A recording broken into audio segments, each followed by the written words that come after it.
Everybody get up, it's the party song.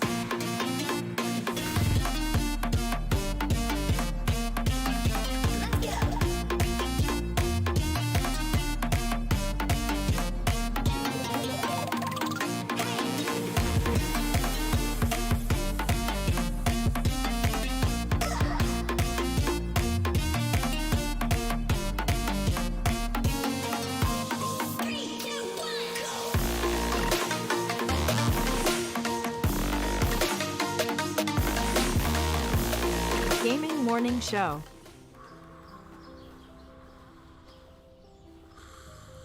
Ah, the sounds of morning. Early in the morning, Birds singing. gotta feed the donkey. The sun peeking When above the you horizon. feed the donkey, The gentle nudge from your morning alarm clock. this is what he says.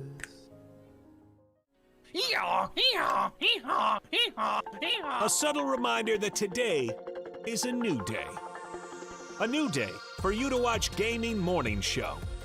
The show where you'll find science lessons. It says, when I bake bread, I give thousands of yeast organisms false hope by feeding them sugar before ruthlessly cooking them to death in an oven and eating their corpses. Wow. I thought you think were about bread a whole new way. I thought you were about to say orgasms for a second there. Did either of you ever have that happen when you were in like biology class and you're reading Have the an orgasm? text? I've never orgasmed during The biology text doesn't Never. do that for you? It's like, oh yeah. Great deals. computers and accessories Wait, special bundle. Mike, they got the super chroma color in. Did you know they had that? You I know. overpaid for your computer. By a lot. I wonder if, do you think they price match? They might. Well, this is half off. Can you take a screenshot of this and try to get a store price match? And linguistic perfection. Is that like when I roll my R's? Good. Romance. Great. Romance. See, everyone. It's not a hiss. So let me hear your battle cry. Kiki. Oh! Kiki what? As we all charge into Gaming Morning Show. More like Kiki. Whoa, am I right? Now, if only I could find a way out of this box.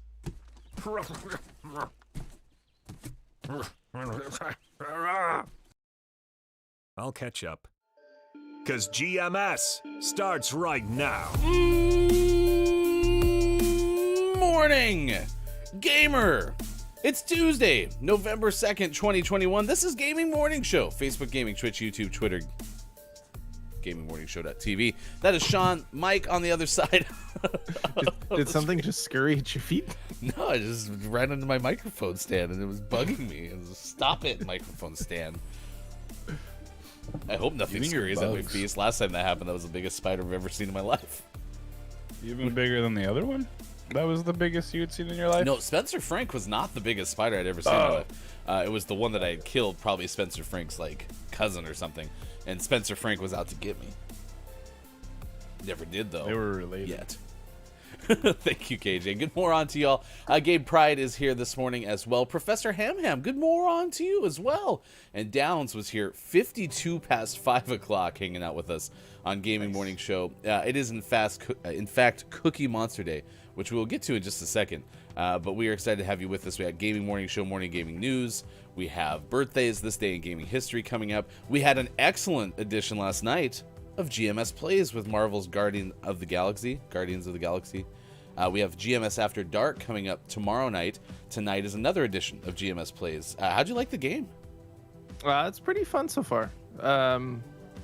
It's not without its flaws, that's for sure. And on reading some reviews prior to playing, I see what they're pointing out, but I enjoy it. I think it's a lot of fun. The combat's okay, but it's kind of like, you remember the Telltale games? I know Ryan, you probably didn't play any, but the Telltale games like Walking Dead, and they did a Guardians of the Galaxy. There were Batman ones. Yeah, those. Yes, of course. Ryan's favorites. Yeah. This feels like the evolution of that, because there's some dialogue options and choices you can make, and decision trees you can go through, and characters will do different things depending on what you do. But there's a little bit more gameplay and a little bit more action to it, which is fun. I have seen Telltale games played before. I watched IntelliGame play The Walking Dead, so there's that. Yeah, it's kind of like I was there once. So, yep. Good moron to your dog today. She still thinks the beard thing is weird. It's like, you're so salty. She keeps Ew. sniffing my chins. Do you feel like the beard thing is weird? Yes, I hate it. Oh, okay. See? She really doesn't like it. Well, now you have a new beard. Yes. Dog beard. I thought it was like a pop filter. Just talk Pop through the filter. dog. Really You'll hard never to- pop okay. your peas. Yep, No, not once. Okay. Okay. Can I talk? Today is Deviled Egg Day. Dynamic Harmlessness Day. I have no idea what that is. Sounds cool, though. Yeah. National Ohio Day. Yeah, it's worst day ever. It's also National Traffic Directors Day, which seems very similar to yesterday's National Broadcast Traffic Directors Day. Well, wouldn't this be? No, I thought, I was like, is this like crossing guards? It's like Dandy's Day then. Sure, Dandy, do you want it to be your day today? We'll use this one if it's not.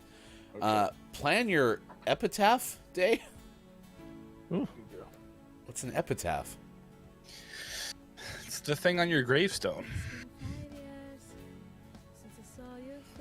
You know? Okay. Here lies Douchemark, the greatest fund ever. Look for Circles 6 Day economies. and International Skeptics Day. There's one. I doubt it. There's Here, one. here's a diamond. There's one. There's one. So many Yeah, circles. there's There's one, one. there, 2, 3, 4, 5. Ooh, my ring light's a circle. There's one. Yeah. There's so many. There's so many. So many. All right, but today is Cookie Monster Day, so we're asking you, who is your favorite children's show character? You can say what your favorite Sesame Street character is, too. I just didn't know if everyone has seen Sesame Street. I assume many have, but I can't assume all. Snuffleupagus was the best Sesame Street Sorry, character. what? You said it again? Snuffleupagus, just chilling out, hanging with Big Bird. Snuffleupagus? Snuffleupagus. Yeah, Up? Upagus? isn't it? Snuffleupagus? Ufficus? Snuffleupagus. Snuffleupagus. I don't know. The You big, say the big it's so elephant funny. thing.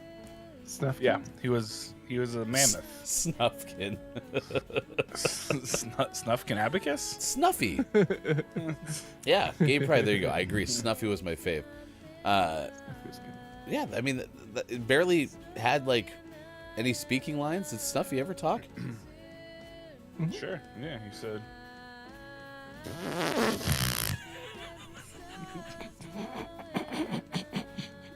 think that's what he did. It's a direct quote. Yeah. Snuffy 1986. So that was my vote. Snuffleupagus. Abacus, apothecary. I like him too. He's nice. Grover is what KJ says. I really liked Animal on the Muppet Show. Ooh, animals. Good. It's cool. Does it have to be like? It can be like animated, right?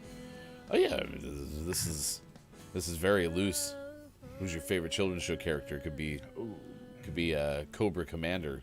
Loose Could be anything. in the caboose. It's a pretty good one. Well, he's pretty crazy. Mr. Crazy. Snuffleupagus. His name's Mr. Snuffleupagus. That's true. Yes, Mister. Is it up? Is it really up? Is it? Wow. Snuffleupagus. Good day to you, Wow. Mr. Snuffleupagus. My mind is blown. I always thought it was Snuffleupagus. Stupid New Jersey. Raphael's the best children's character. Dowd saw an opportunity. Was like, Hold no. on a second. Holding. Oh. Wow. We're gonna do that now. There's one. Okay. Take that, Downs. It's very fast, banned and unbanned. Might be a record. You don't have That was like a warning shot, you know. don't ban But Downs. it says grazed Downs. them now. So, shoot the hostage, right? What are your top 3 favorite children's show characters, Sean?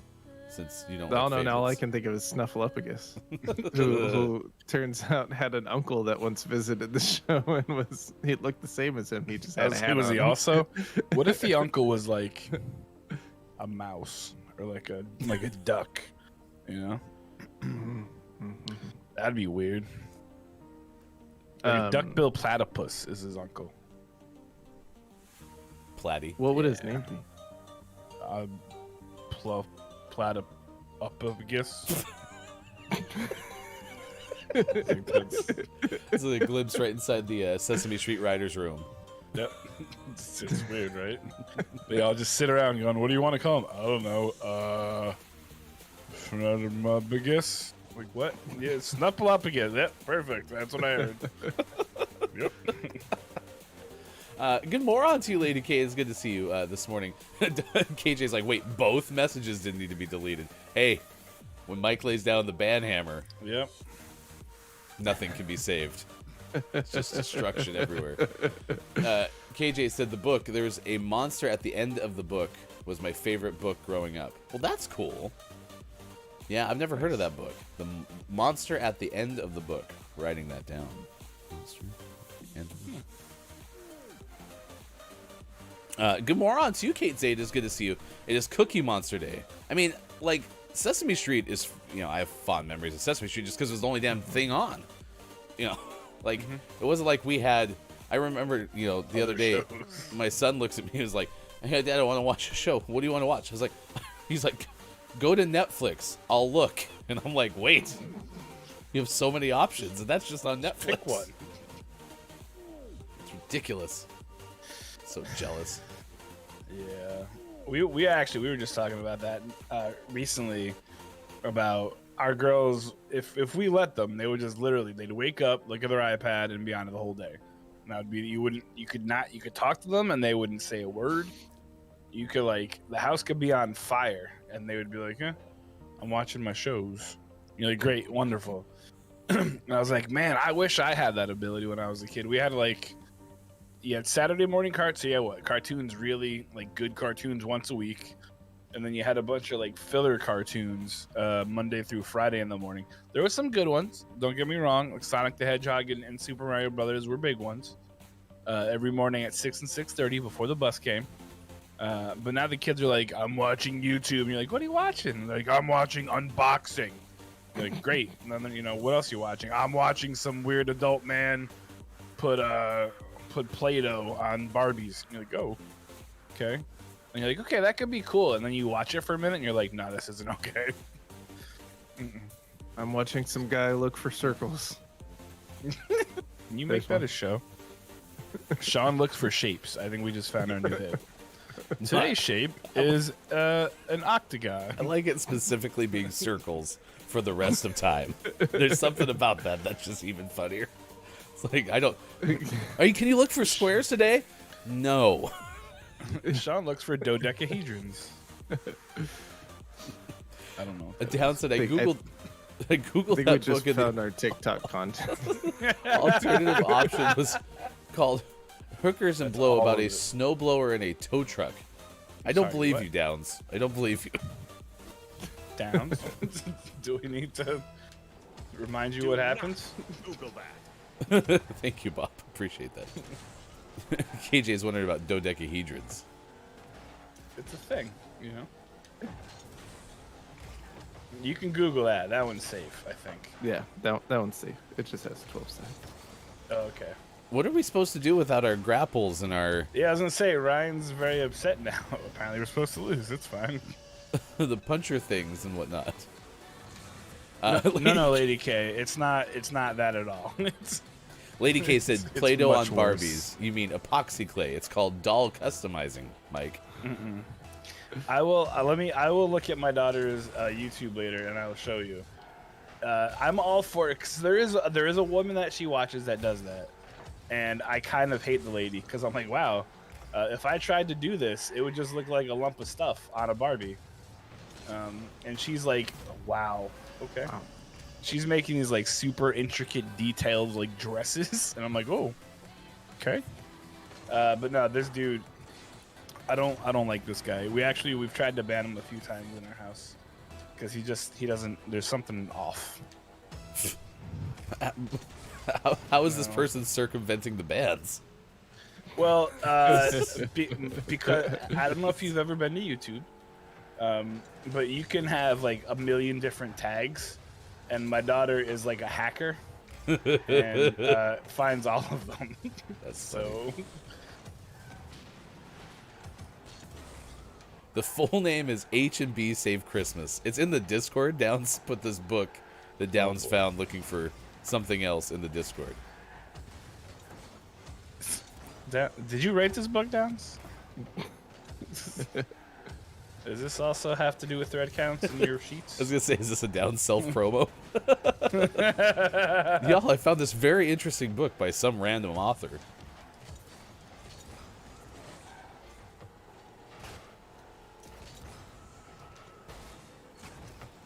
Lady K says that just strange aftertaste in my mouth. Are you not feeling well, Lady K? Still? Have you been eating weird things? What is a dodecahedron, by the way? It's a shape. Like, which one? Because, you know, Yep, there's that one. That a one. certain amount of sides. Yeah, it has sides. Sorry, Nailed it. I got my mouth dried out right there. 12, I believe. Kyle, can you check Sean's math? Check Don't know Sean's if it's math, but have you It's guys tried 12. Cookie Thank you, Monster Kyle. ice cream? It was KJ. I mean, But there's a Kyle K, gets credit, so. so maybe. And we've never seen Kyle and KJ together. Just saying. I have seen KJ golf, though. Cracked. Oh, So yesterday we were talking about steak, and KJ mentioned being able to like cook for all of us, and we could have a steak party. Jenny, who's Kimchika and hosting that big event on Saturday to raise money for Player vs. Hunger, has not stopped talking about that with me. He's like, "We're really having a steak party, right? We're really gonna have a steak party." I'm like, I bet we could, because KJ would love to cook for everybody. So now I need to go find steak. Ooh. stop hitting the ball. I have a steak guy. You have a steak guy? I wish. Oh man, that would be Cow? awesome. Moo. Sean starts making phone calls. We need 30 sticks. Stats. tonight.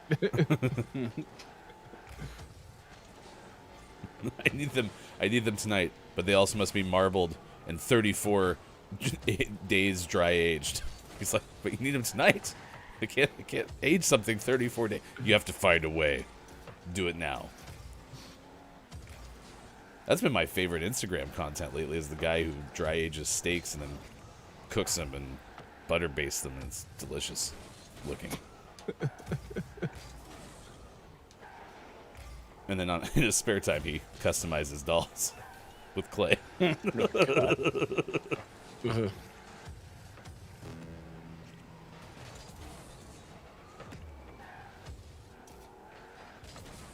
Lady K, someday you'll be able to cook and bake for us. Lady K says, I would cook and bake for you if I could. It'll happen. It'll happen. Down says, I'm not sure if the author's name is rude or not, but it seems to be a kid's book on Amazon. I'm going to have to actually look at the Discord before the end of the show, because I just can't believe what Downs is telling me right now. We got the news coming up after this. Ah!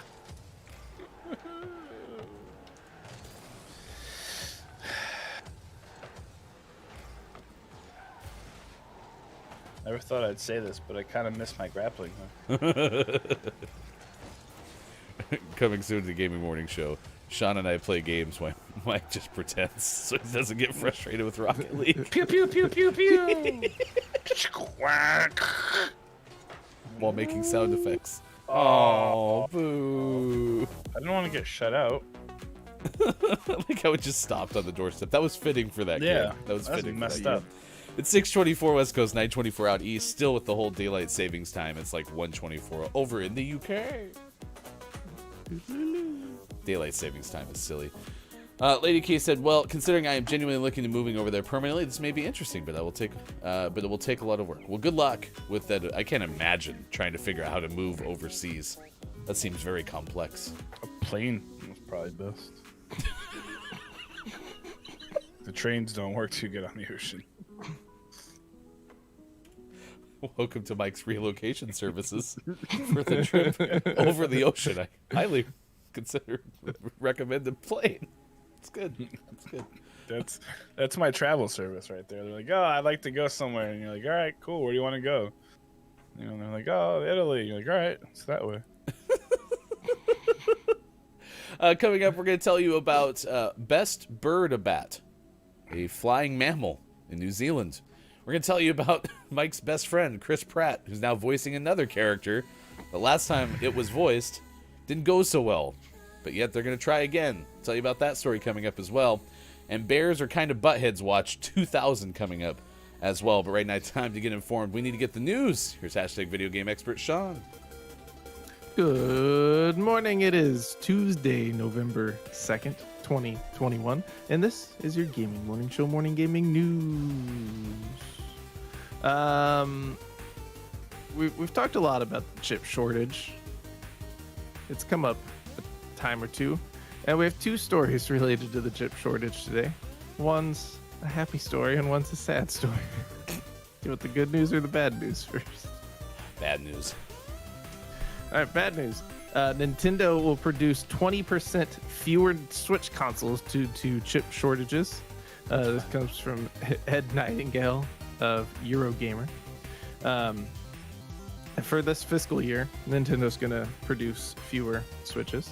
Nintendo had planned to produce 30 million units by March of next year, but will only be able to hit 24 million. So I think that sounds fine. It'll be fine. Nintendo had aimed to increase production for its new OLED model, but with high demand for the console and component shortages, this has not been possible. A Nintendo spokesperson says, quote, "We're assessing their impact on our production," acknowledging the chip shortages. They've caused bottlenecks in production, not just for Nintendo, but across all console manufacturers. But that's okay, because in the UK,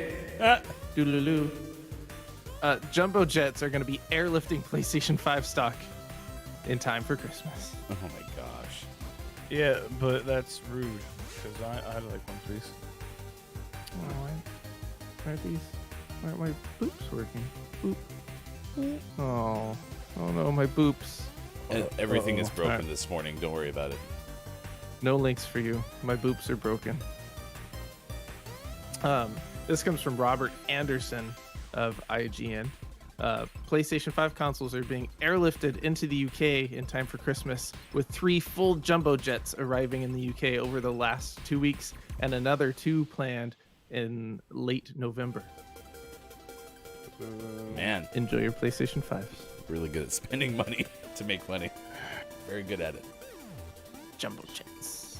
I just want a PlayStation 5. Oh, but now they're all in the UK. I know. Mike's gonna. Mike, we're thinking about getting some PS5s from one side of the ocean to the other. How do you recommend we do that?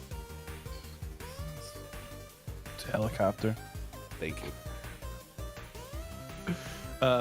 Boeing 747 jets have been touching down in London, ready to ship the consoles across the UK.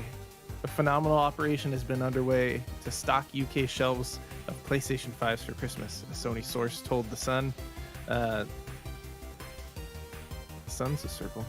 They have also said that Sony just wants to keep fans happy. There you go. Good job. Oops, still not working. Yay! Oh, thanks, Pop. Papa's gonna drive me one. Is Canada and the UK the same place? I fixed my boots. Did you blow on it? Ah, yes, 2 for 2. Guys, the boops are back. And our last news story of the day. We've talked about Stardew Valley's dev's next game.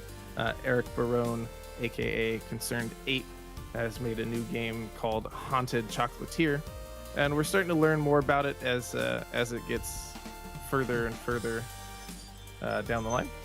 This time he said that his next game has a greater focus on combat. So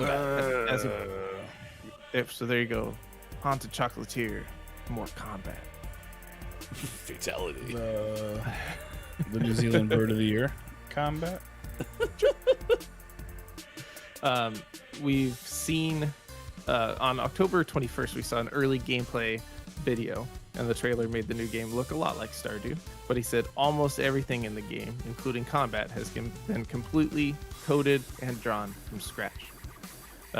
Haunted Chocolatier has a greater focus on combat, so it needs to be very fun, satisfying, and engaging, while also appropriately fitting into the big picture, Barone says. You can rest assured that I'm not copying and pasting Stardew's combat. On the contrary, almost everything in Haunted Chocolatier, including the combat, is completely made from scratch. It just is like someone's telling them, I love Stardew Valley, but I just wish we could beat the crap out of each other more, please. That would be great. There you go. Now you can. Yay. And always last but never least, we finish off today's gaming morning show, morning gaming news, with the world-renowned segment within a segment where we take a look at what is out today. Like Conway, disappearance of Dahlia View, out on PlayStation 5, PlayStation 4, Xbox Series X, Xbox Series S, Xbox One, Switch, and PC. Cupid Parasite, out on Switch. Tunchi, out on Xbox One, Switch, and PC. First Class Troubles, out on PlayStation 5 and PlayStation 4. You can pick that up via PlayStation Plus. World War Z is out on Switch. Galaxy Shooter is out on Switch. Unpacking is out on Switch and PC. Giants Uprising is out on PC. Usurper Spellbound is out on PC. And for the most prestigious award in video game focused morning shows, your favorite segment within a segment within a segment, today's name of the morning goes to the Rescue, out on PC. Which its full title, according to their Twitter, is To the Rescue, a dog shelter simulator. That's cool. I like that one. It's cute. Let's go play Dog Shelter Simulator. If I had 13 dogs on one side of the U.S. and I need to transport them to my dog shelter on the other side of the U.S., Mike, how would I get there? Unicycle. Thank you, Mike. I appreciate that. Just one? Just one. Yep. For all 13? Yep. Should be fine. Very balanced. It's a big unicycle. Professor Ham Ham is wondering, any word if the Steam Deck will be available before Christmas? It's due out towards the end of December, I believe. Right after Christmas. Okay. December 27th. It is the hottest 'cause. New Year's Day present in the country. Get yours right away. But you can only get it if your birthday falls on the day that it's released. Otherwise, you're SOL. Sorry. Good morning on to you, Kalaf. Kalaf was out voting, so an excused absence for missing the front of the show. We had to turn to KJ to find out what a dodecahedron was because you weren't here. So it was tough when we got through it. Damn it. We did. Shout out this morning to KJ, by the way, outstanding chef and dungeon master. So you can find KJ's stream, Dungeon Meowster KJ, on Twitch. Gabe Pride as well. Very good classic Nintendo streamer. Check out Gabe Pride streaming at twitch.tv/Gabe Pride. You can also become a Patreon subscriber, and if you do, you can get extra entries into our giveaways.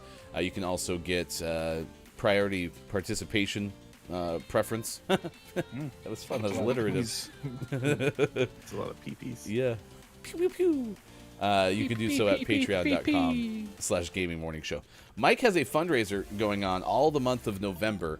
It is for Movember, which is part of the reason why you see just this on Mike's face. Tell us about some of the details behind what you're trying to do. I like money, and so do charities. So I thought, let's put them together and have a charity money thing. So Movember is, and I wish Chris was here because I'd love to tell him too, because he was shocked last night. Movember isn't just a month; it's a movement, and it's been around for quite a while. And they're trying to do three things. They're trying to raise awareness and get money for. I can't even remember the word. They're trying to raise awareness and then do things for three things. One is testicular cancer. Two is prostate cancer, and three is men's mental health. I was reading yesterday. Men live on average 5 years less than women, and a lot of the things that kill men are generally treatable, not so much preventable, but treatable. And there's just not a whole lot out there. Men are weird. We have this idea, a lot of men have this idea in their head that they have to be strong and they have to not show weakness. But what we don't realize is what strength and weakness actually is. I was talking about this yesterday with somebody about the term man up. And I hate the term man up currently because when someone says, oh, man up, that means you got to be tough and you got to be strong and not show anything. But what it should show is you should be able to show your vulnerability, your emotions, share how you feel. If you're having a mental health crisis, you should be able to share it. So Movember strides to try and do that and help men realize, like, hey, if you have a mental health issue, please deal with it. So that's my main goal, is raising money for men's mental health awareness. I've had some struggles with mental health. I'll share more through the month as we go, and I'll probably put out some videos on YouTube as well. But just trying to put together some money, trying to raise $1,000 by the end of the month. And if you go to my Twitter, I actually have the fundraising page, and then also just put out this morning, November 28th from 10 a.m. to 10 p.m. Eastern, Look It's Micah will be doing a 12-hour stream, a Movember-thon, where we'll be doing some fun things. There'll be some Phasmo, some Stardew, probably some Red Dead roleplay, and just other shenanigans. So for those of you who can donate money, thank you so much. I really appreciate it. If all you can do is retweet or share a link, that's just as good too. So anything you can do to help would be fantastic. The link's there in chat if you'd like to donate to Mike's fundraiser. And again, the Movember-thon. It's so good. Movember-a-thon. Movember-a-thon. Ton. Happening on November 28th. Find out more. Look, it's Mike O on Twitter. It's now 6:37 on Gaming Morning Show. You can see the countdown timer in the top right. Fundraising going on Saturday from twitch.tv/KimChica. We talked about yesterday with the founder and CEO of Player vs. Hunger, Sylvie Dow. $40,000 the target, with matching gifts from Intersloth and Twitch. Find out more. Full Plate 2021 coming up on Saturday, it's 4 days, 2 hours, 22 minutes, 13 seconds away. There's a circle. I believe it's an orb. I was talking about the zero, I and the amount of hours. I was looking at the clocks. Oh yeah, there's 2 circles up there. Haha, Jacob just did what I do. Yeah, the ball I'd say is more of an orb. Oh, what? Someone's Let at our the front circle- door. Jeez. Do you guys have a cat door? No. Well, I mean, would Arturo not use it anyway?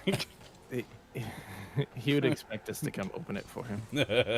Right this way.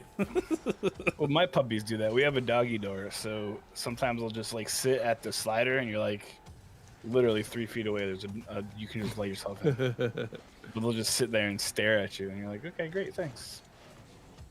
Nice shot. Coming up, we have stories to share with you as well. It's also birthdays this day in gaming history. Nothing from before 1995, so I'm sorry to tell you that you don't get to play Not a lawsuit. Or lawsuit. not. Okay, there you go. It's not a lawsuit. It's easy. It's almost as easy as did the Mets win. Travel day. Ooh, I don't want to go that way.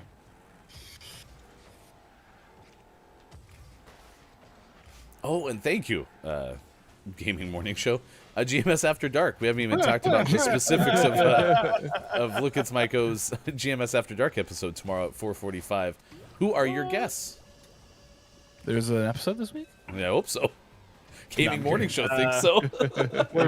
It's very exciting this week. We're gonna have our good friend Chris M.E., and then we're gonna welcome to GMS After Dark our good friend DJ Collier from But Why Though and Into the Spider-Verse, Into the Spider-Cast. I don't know why I said verse. But either way, they're gonna be on tomorrow night, and we are going to talk about. We're gonna have a bracket style beatdown. It's not really a beatdown. Hold on, this guy's hitting me. We're gonna have a bracket style to talk about the 12 of the strongest Marvel supervillains, and we'll determine which one will be the best. Who is the Marveliest of the Marvel? Yes. Yep. But what's exciting though is because the following week, I'm not gonna tell you who's gonna be on, but we're gonna be doing the same thing, but for the superheroes. And then we'll put up a Twitter poll and see who would win between the superhero and the other thing. Professor Villains, they're Ham called Ham, yeah, villains. GMS After Dark, 4:45 p.m. Pacific time, and then Downs goes, "Will Downs Mike wants to get O banned again." be crazy wrong again?" No Downs. No. Also, there's 3 of us for a reason, so we all have to. We're gonna talk about who would win, and then vote on who we think would be the winner. Nice. Thanks, Doc. Digital Taco's nice mustache. Who has a mustache? Digital Doc's just trying to I don't butter have a you up, get mustache. back in your good graces. Well, it worked. Thanks, Digital Doc. You still have one of the worst takes ever. Nice shot. Oh. Did it. Wow. That was cool. Good morning to you, Sis. It's good to see you this morning on Gaming Morning Show. It's Cookie Monster Day, chat. We're asking you, what is your favorite children's show character? Now, you can get specific in the Sesame Street. You know, KJ already has said Grover, hands down. And then Downs went and found some book about things that shouldn't be children's books. Fuckers. But, yeah. What? Options. Bluey? Oh, Bluey is so good. Bluey What's is a great. Bluey? So Bluey is an Australian kids show that's on Disney Plus. The Wiggle? It is one of my like my kids could watch that over and over again, and I would actually watch. It's just so good. Yeah, the Wiggles. It's like the Wiggles, but get rid of everything that the Wiggles is, and then replace it with cartoon dogs. Blue Healers, I believe, in fact. So there was a show. I don't know if anyone remembers Sprout. It was a Like the a network? kids channel for Yeah. about like 7 minutes, and then it went away. But one of the shows that they had on there that I loved and always tried to get Mykelti to watch, and she wouldn't because whatever, she's dumb. Anyway, just kidding. But I'm so glad Megan doesn't watch this stuff. But there was a show called Zerby Derby, and it was just, I'm convinced the way it was made was a bunch of dudes were in a dorm room smoking pot, and they're like, it would be funny if these cars talked. Because it was literally, it was remote control cars, like literal ones that had like googly eyes on them, and drove around in like the forest having stories. And I was like, yeah, this was totally like out of a bake session. These guys were like, this would be great, and they just did it, and I loved it. It was such a fantastic show.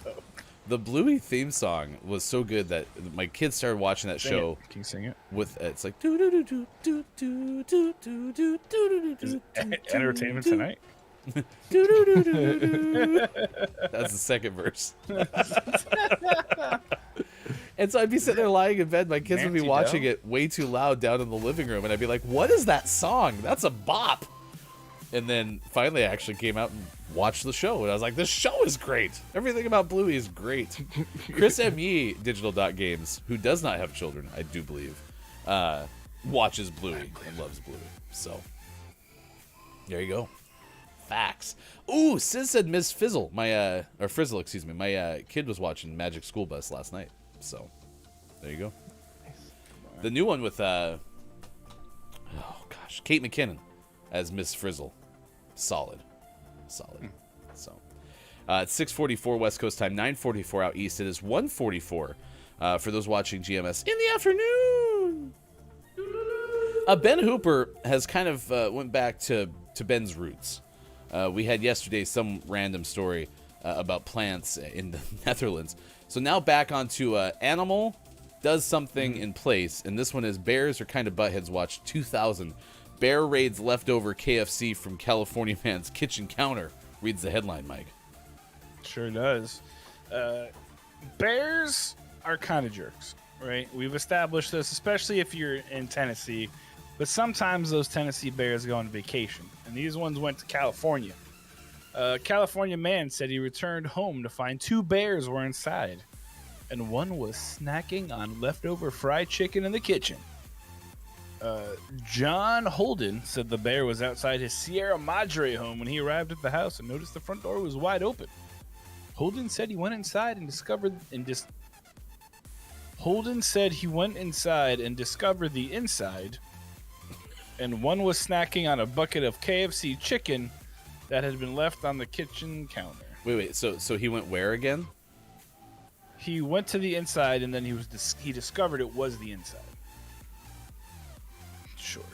The resident said he has encountered bears outside the house on multiple occasions, but they never had gone inside before. I've had a lot of other encounters with them, hopefully none romantic. I've actually had them bump into me a couple of times in the backyard. Okay, never mind.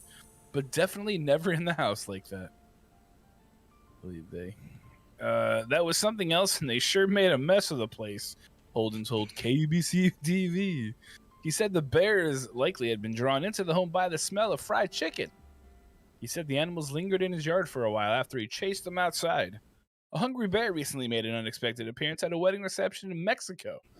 Video filmed at the party in Chip Ecological Park in Nuevo Leon shows the Bruin investigating a table at the reception, searching for food before being chased away. Where'd you find a Colonel Sanders honey bear? Well, you just Google like that's image pretty common, bear yeah. plus KFC. And that's what I found. Yeah, I feel like that's... He's cute, even as a little cane. Oh, man. Those glasses are haunting. Bear, why were you inside the inside? That's the great line. It threw me off. Yeah, I know. Yeah. Mike stopped at his tracks. Holden said he went inside and discovered the inside. That's good. Bear says it wasn't him. He's actually a vegetarian now. Oh, Nice work, gotcha. Bear. It's like when the kids went through the wardrobe and they discovered Narnia. That'd be a whole different thing. Holden went inside and he discovered Narnia. It's different. He's like, Whoa, I'm inside. Like, wait, but you're just in your house. Okay. Top of the moron to you, Scott Chick. It is Cookie Monster Day on Gaming Morning Show, so we're talking about favorite Sesame Street characters or favorite children's show characters. Bluey is a fan favorite of mine and Digital Doc Games, and I hope, Mike, you watch it because it's worth watching. It's good. It's good. Bluey. Isn't it? Anyone like deviled eggs? Yeah. They're good. I mean, I wouldn't like make them, but if I went somewhere and they were there. They seem fairly labor intensive. Oh yeah. Ooh, Cat Shark's back. Cat Shark, Cat Shark, Cat Shark, Cat Shark. Aww. Is this love that I'm feeling? Could this be love? I like Elmo, says Scott Chick. Never been a big fan of Elmo, Scott Chick. Mm-hmm. Not my favorite, but I'm happy that you like Elmo. All right, you have to pick one. Elmo or Caillou? Oh, Elmo. To do what to? To tolerate. I didn't really find Elmo annoying per se. I just never liked Elmo. Yeah, no, I would. Like I didn't bond with Elmo. I wasn't drawn to Elmo. Yeah. All right. Speaking of the show GMS Plays, it's tonight, 9 p.m. Pacific time, part 2 of Marvel's Guardians of the Galaxy. It was earlier. I was like, Mike's upset that we're having the show, but that's true. No, you were there last night after midnight Eastern for a little bit, and then I fell asleep. Yep. Sometime if Mike ever like just starts typing letters in your chat, it's because my face, fell asleep. All right, let's do birthdays this day in gaming history. If you have a birthday to celebrate with us, we would love to celebrate with you. Also, GMS this day in gaming history. Today is actress Stephanie Powers' 79th birthday. Nice. 10 years. Stephanie Powers. What'd she do? She had once attended the unveiling of a memorial sculpture for the late actor Burt Reynolds. Sweet. Oh. Did that in September of 2021. Cool. She played Jennifer Hart in the TV series Heart to Heart. Actor David Schwimmer is 55 today. Played Ross on the TV show Friends. Nice. Great. I feel badly for David Schwimmer because I have not met too many people who love the character of Ross. Mm-hmm. And unfortunately, I think everyone thinks that David Schwimmer is Ross. Right. It's got to be a rough life. It's unfortunate, but no one likes his character. Which what are you doing, Arturo? Cat ear shark. Look, it's a cat! Watch out, Sean! It's a cat! What's he doing? But yeah, no one likes his character, which just tells you how good of an actor he is. Yeah, I heard Brady Quinn on the Dan Patrick Show the other day talking about just that, where it's like, I feel so bad for David Schwimmer because he did such a good job playing an unlovable character. Well, it's the same thing with not Matt, the other Matthew, the dumb one. People think he's dumb. See? Yeah, true. What's his name? Well, anyone Matt knows? LeBlanc. Does anyone know? Yeah, that one. Doesn't know. Like everyone's like, that guy must be a moron. No, that was just his character. He's good at it. KJ has the reverse opinion. Ross is hilarious, and David Schwimmer is a not nice person. I've heard that though, that he's not a good dude. Oh. But he's not like goofy like Ross. He's right. Well, good job being 55 today, David Schwimmer. Marisol Nichols turns 50 today. Congrats. Wow, she was on Friends. Great. Let's see what the next one is. I completely agree with Sean at this point. That's just their throwaway fun fact. They just have it. Yep. It's on a hotkey, and they just type it whenever they don't know something about someone, or they don't have something more interesting. They're like, you're not gonna look it up. Appeared on Good fun. Caleb says, time to rewatch Band of Brothers. Schwimmer was pretty okay in it. That was a heck of a series. It was a show? Let me guess, Ryan has seen it many times. I didn't know David Schwimmer was in anything else but Friends and then the OJ docuseries. Wasn't he in like Liar Liar 2 as like the D word like guy trying to move Jim There Carrey's was a kid liar, away? liar too. Yeah, sure. There was a Liar Liar 2? I mean, I'm sure there was. Caleb! I meant the regular one.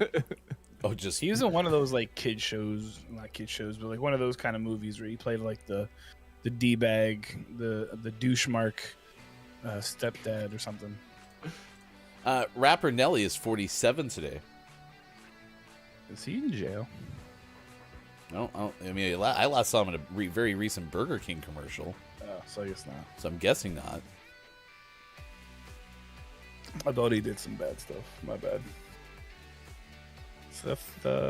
Was he in Friends?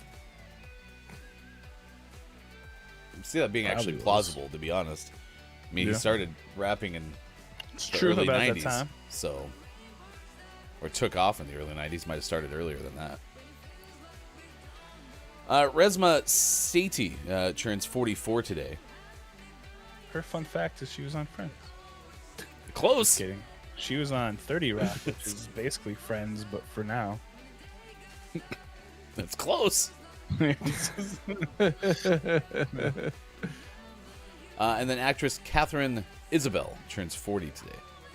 She needs to pick a name. Is it Catherine or is it Isabel? I don't know. We'll never know. No one will ever know. She's from Vancouver, but they don't say which one. Is she from or Washington or Canada? My guess. We'll Canada. never know. That's Maybe true. both. Yeah, we'll never know. We'll never know. Hey, it's Daniel Boone's birthday. Where'd he go? Nice.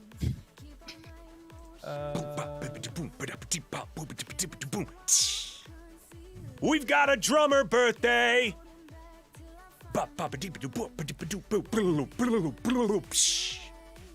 Carter Buford of Dave Matthews Band is 63. That guy owes me $150. Do you want me to make a call? I got a guy. Please do. It's Katie Lang's birthday. She's 60. Jesus. Fieldy of Corn is 52. Fieldy of Corn. Get it? Field E.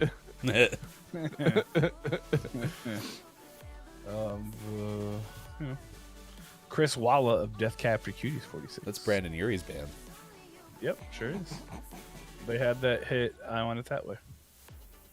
Chris Walla, by the way, sounds like Dishwalla, which was also a band. That's his cousin. Was Schwalla is Chris Walla's cousin. was he in that band too? It's Mr. Walla to you. Okay, thank you. Walla Walla, Washington. So if you ever play categories and get W and get cities, just Walla Walla. Washington. Throw Washington in there. For 3. Bam, count it. And then just drop your pad and walk away.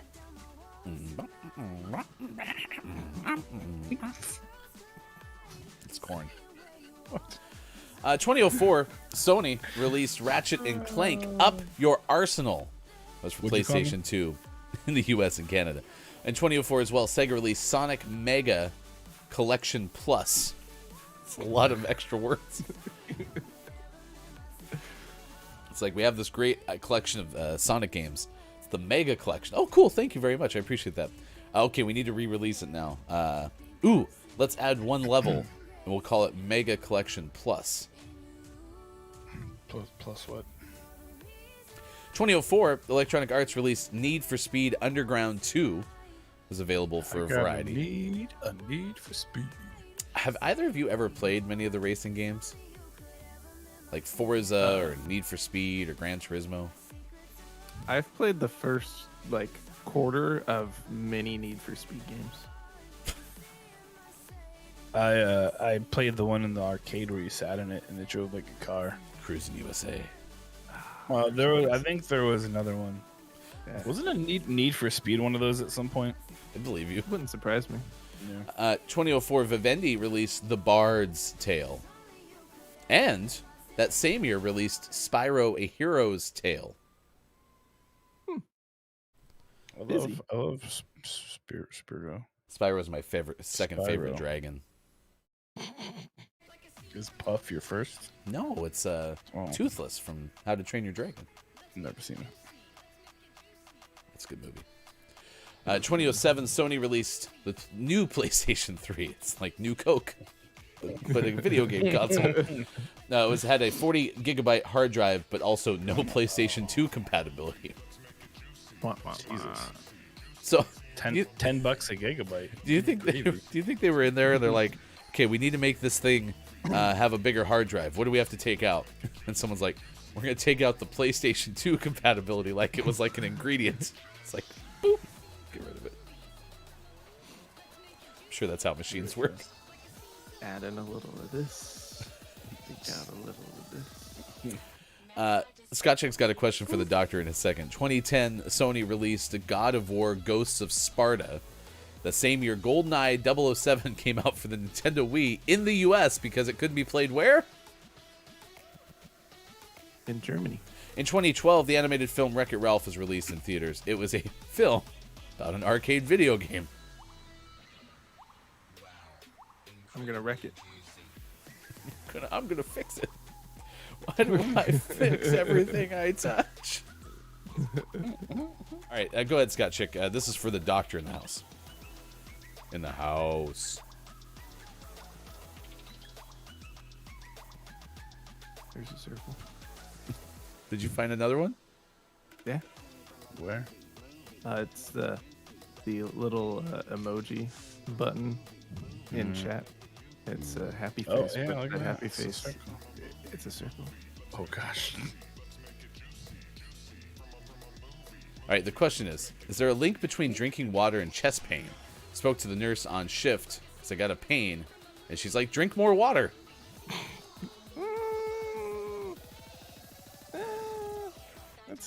That's a stretch.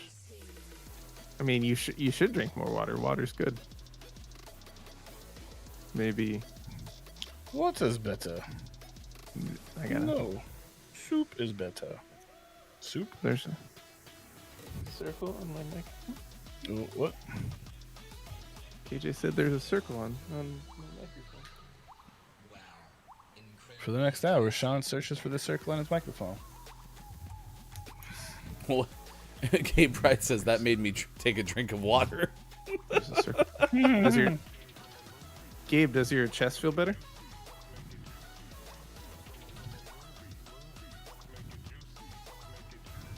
That's true. Digital Doc says the only thing I can think of is if you have some sort of reflux, water might help balance that out a bit. Do we lead the league in non-medical streams with doctors? I'm a doctor. Maybe. Doctor of possible. Thugonomics. Ah, see, it fixed Gabe's chest pain. So That's how it works. It helped my chest pain, too.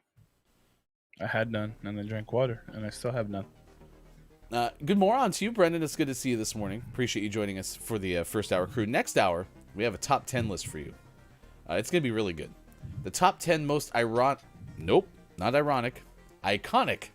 characters of Forever Times and probably beyond that.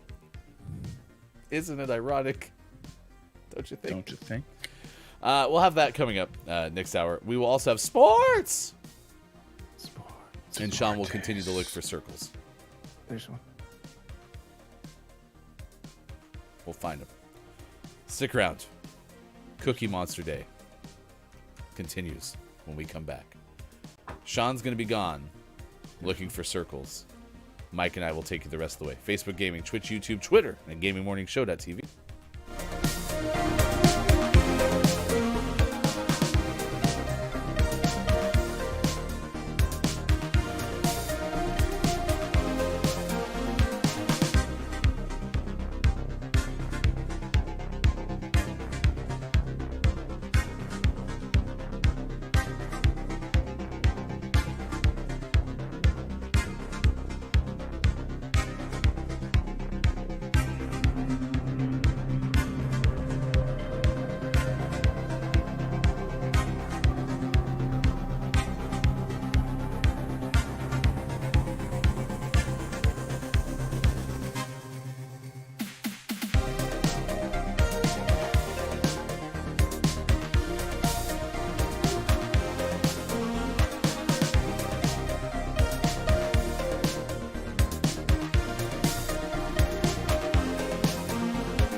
We're so close. Hippos. I've been to Disneyland. They're dangerous. You gotta look out. That's why this game's so scary. Hippos kill more people every year than sharks. Did you turn it on?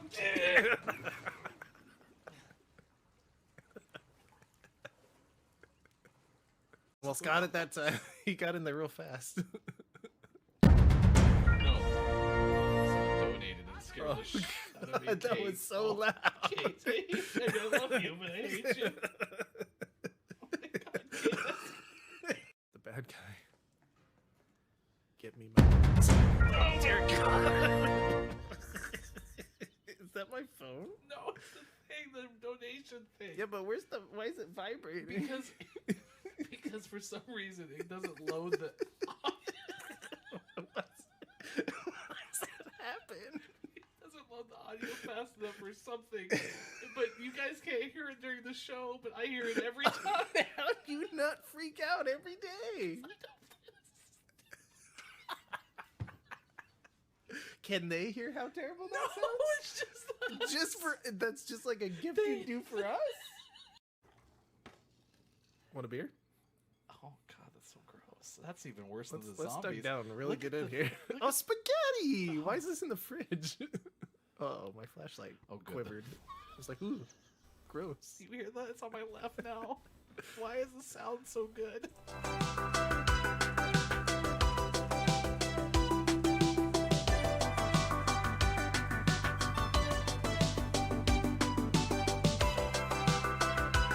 Join us for GMS After Dark with Look, It's Maiko.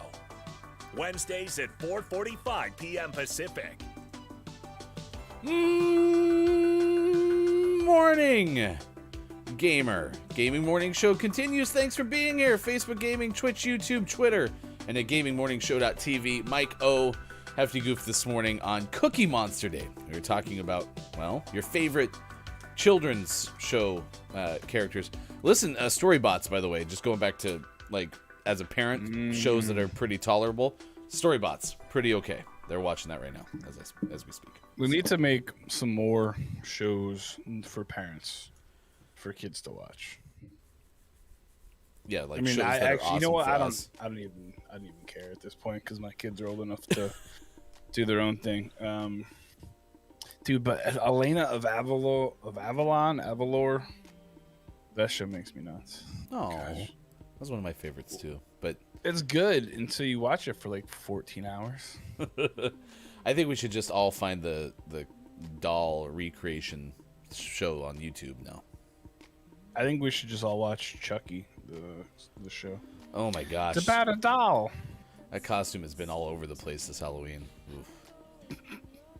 Ugh. I haven't seen anything with any. Well, you know that thing where you Chuckies. see everything once it's in your brain, you see it everywhere. That's my life with Chucky. All over the place. Good moron to you, Wu Dang Pig. Let it be known that over the weekend I had pizza, breadsticks, and wings, all thanks to GMS. Let's go. Let's go. You're welcome. We try to make your food delicious.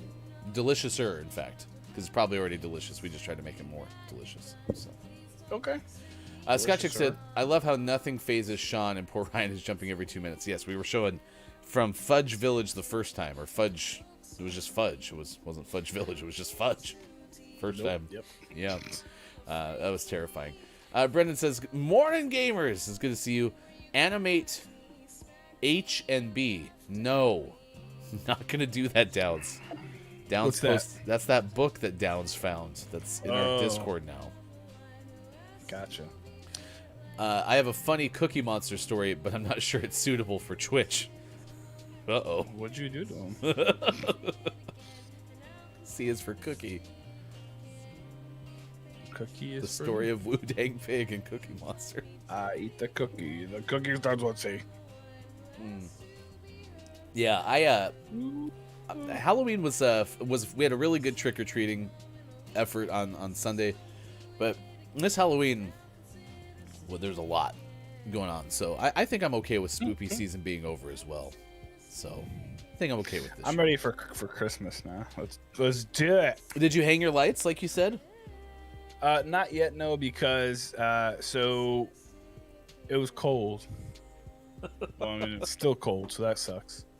But I was working right up until about 6 last night, and I didn't have time. So this weekend we're gonna go on the never-ending search for hardwood for Captain Lizard Pants back there. We're gonna also put up my lights. It's Diego, the gaming morning lizard. Ba-dum-bum. How is Diego doing this morning? He's just chilling on his rock. Nice. Is the rock between him and the side of the enclosure? No, he's on the rock. Okay, so he's not between like a rock and a hard place. Nope, he's on a rock and a rock, I guess. Anyone else ever been to the Rock? Like Dwayne? Excuse me, can I be next to you so I can say I've been to the Rock? I met him before he was the Rock, when he was just Dwayne, back when he had some stupid curly hair. How'd you meet him then? So he trained at his uncle Afa's wrestling school in Freedom, Pennsylvania. And my neighbor, one of his best friends, was training to become a wrestler as well. So back in like '95, I got to go. I would go there and we would watch the little shows and the training. And Dwayne was there. Huh. Yeah. Did you ever consider like doing anything in wrestling? Like Yes, actually. Tell me more. So there used to be these things called e-feds. It was basically like a role-playing game, but it was wrestling where you'd create a character. And I would do that, and it was it was in the back of like all these wrestling books, and it was like $10 a month, and you would like write in and create a character, and it was crazy. And through that, somehow I met a guy who worked in Ohio Valley Wrestling, which at that time was the WWF's minor league, whatever. And me and him got to talking a whole lot, and this was in '98. And he was like, "Hey, you have some pretty good ideas." And I was like, "Cool." He's like, "Hey, they're looking for writers." And I was like, "That's cool." He's like, "Well, did you ever think about applying for it?" And I was like, "Oh, I mean, no, because I didn't know they existed." So they sent me like a whole packet, and what you had to do is you had to come up with a year's worth of storylines after you created 6 characters, 3 good, 3 bad. You needed like their whole backstory, all of the moves they use, their mentality, what they would do, and then you had to like write this whole like crazy long thing. And I did that, and I was invited to Louisville, Kentucky for an interview. But at the time, I was 18 and had no money, and was like, "Oh, I can't do this." Little did I know that I probably could have, and I should have looked into it, but I didn't. So I always thought that was pretty rad. So I could have been a writer for like the WWF or whatever, but maybe. I guess we'll never know. Yeah, I was gonna say like We'll never know. As you were talking about meeting The Rock, my brain went to like, man, Mike would be pretty good at that. Like be involved. Like I was even thinking like you could be, like if you weren't going to be a wrestler yourself, like even the like manager role or something like that. I could see you being awesome at that. Yeah, I tried. I was in a backyard wrestling league or something, and that was just a terrible idea. I got a backyard wrestling story too. I'll share in just a second. We Dang Pig said, anybody else ever been to The Rock? And that's how we got to Dwayne The Rock Johnson. I have not been to Alcatraz. Hefty Wife has, because we live so close relative to I saw The Rock. much of the U.S. It was a good movie. Welcome to The Rock. But yeah, I've never actually been. Oh, missed. They like went on a field trip or something like that. So. K-Laugh goes, wrestling is pre-written. It wasn't a job, Brandon. It doesn't count. Mike Job 43. Turbo Swim is here. Good morning to you, Turbo. It was good to see you yesterday. I believe in Kate Zade's stream is where I ran across you. He was also playing some Pokemon Yellow. Not to be confused with Pokemon Chartreuse. It's a different color. It's one of the 47 ones that they released together. Which, like, the next one's coming out in, like, 20 days. So. Which was that Pokemon, like, Bone? It's Pearl and something. Off-White.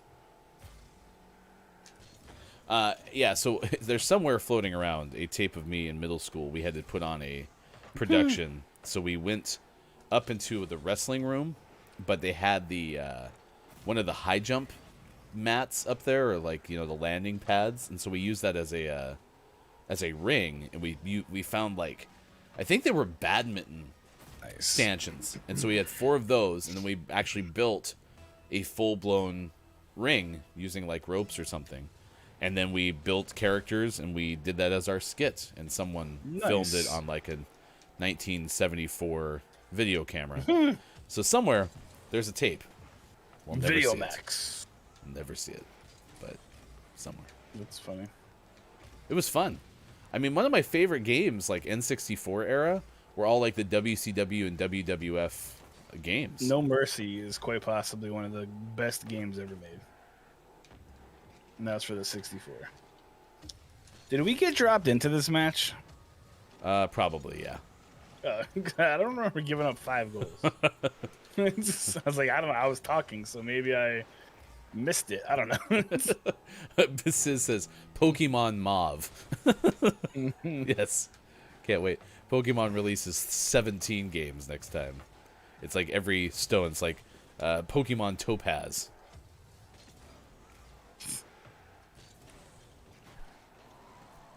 I got all those. Like right now, you got them, or like when you were a kid, Turbo?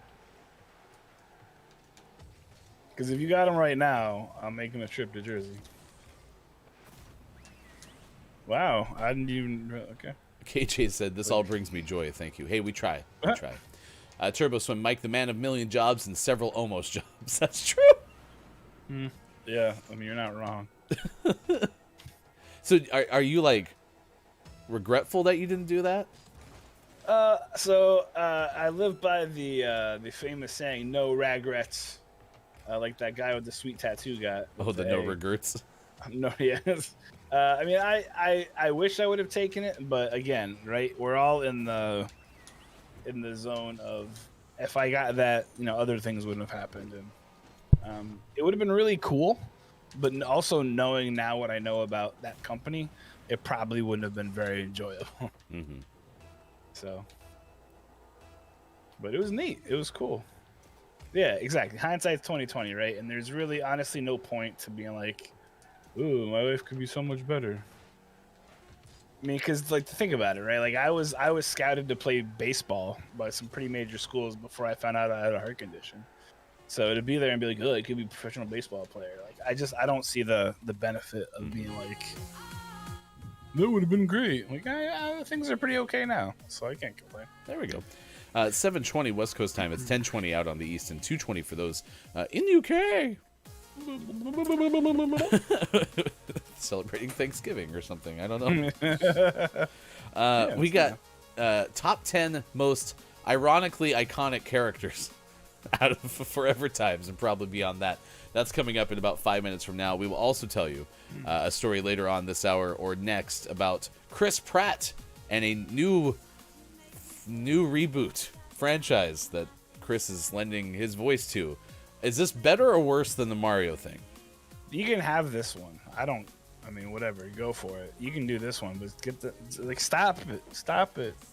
Mario. All right, leave Mike's Mario alone.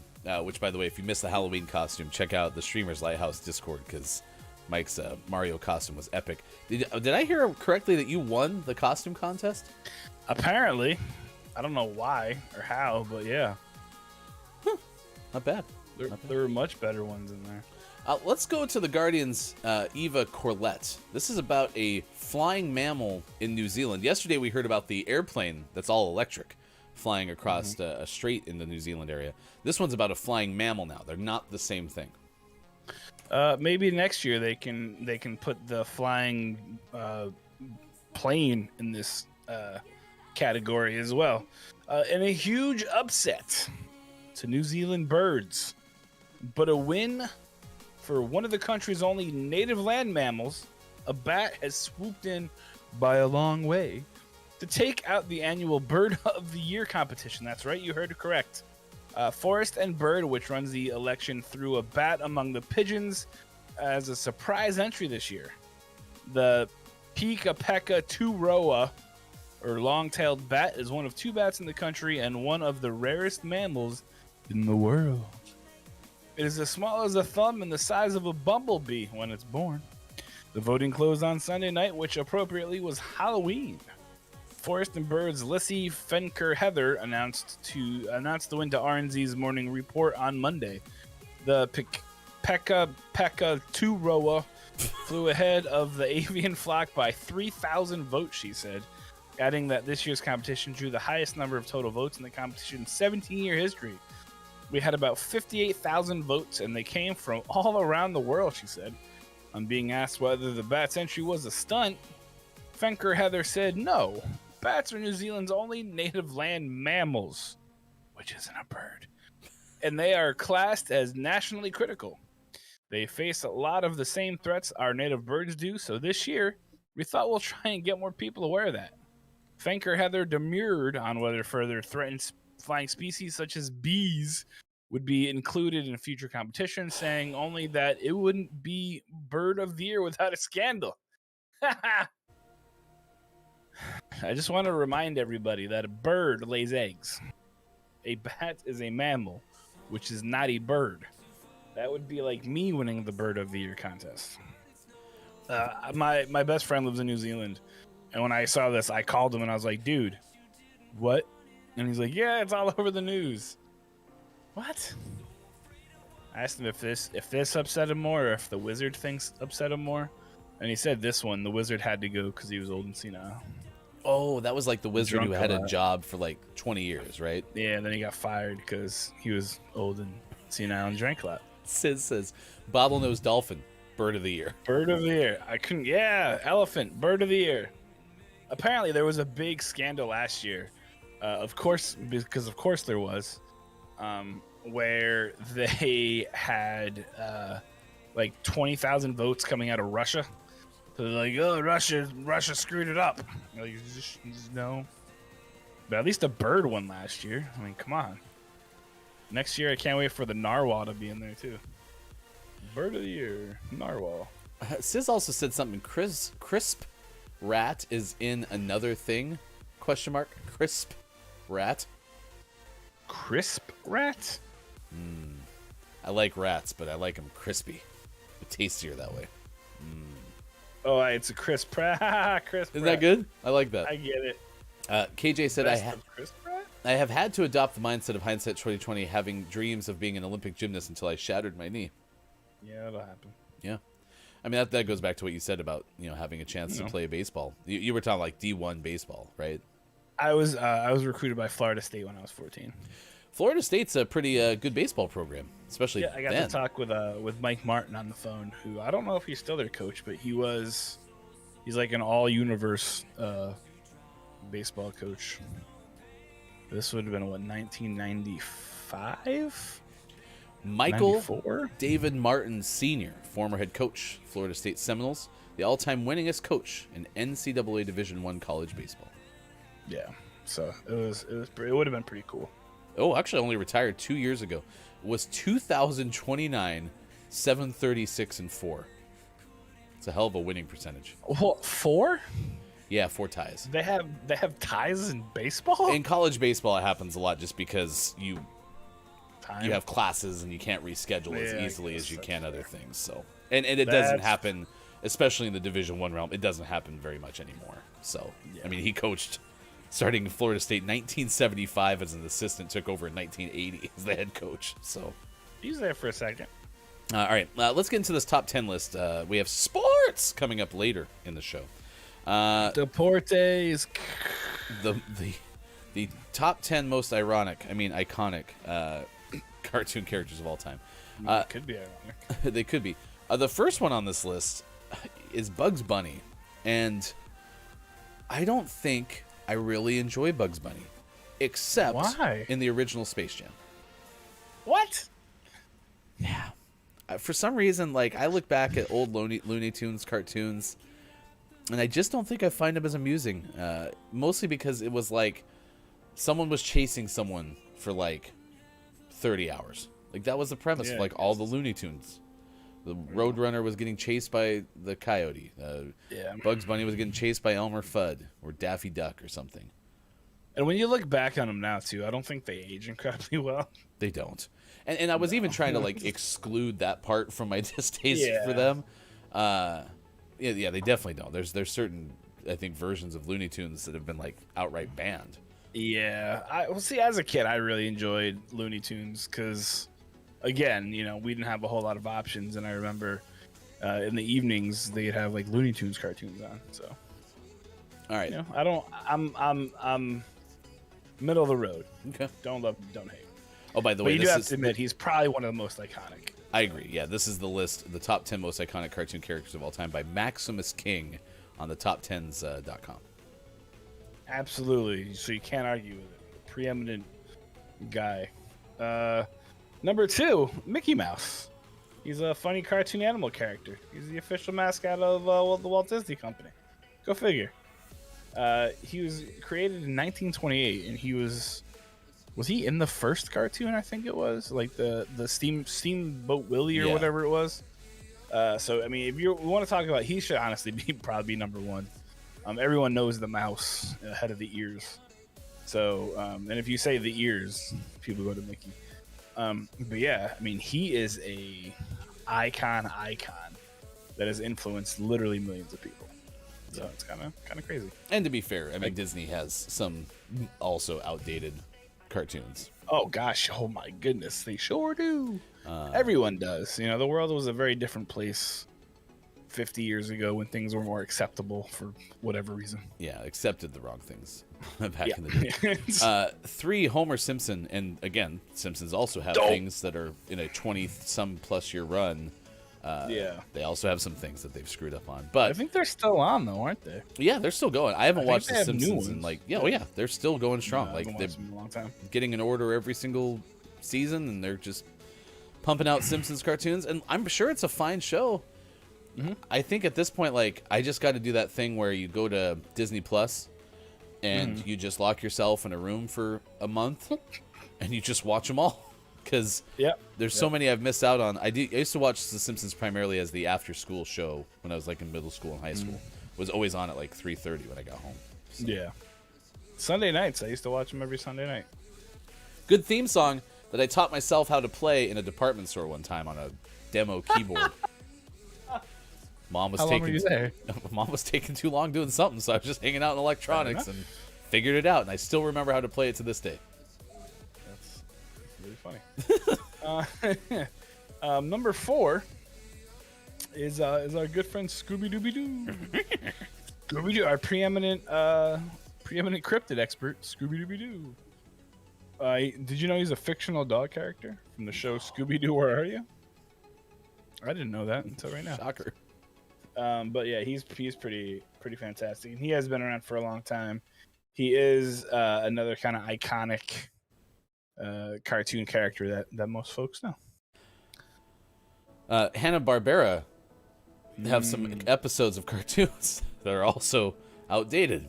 I think at this point, should we just have this disclaimer for everything? Because even number 5 is SpongeBob SquarePants.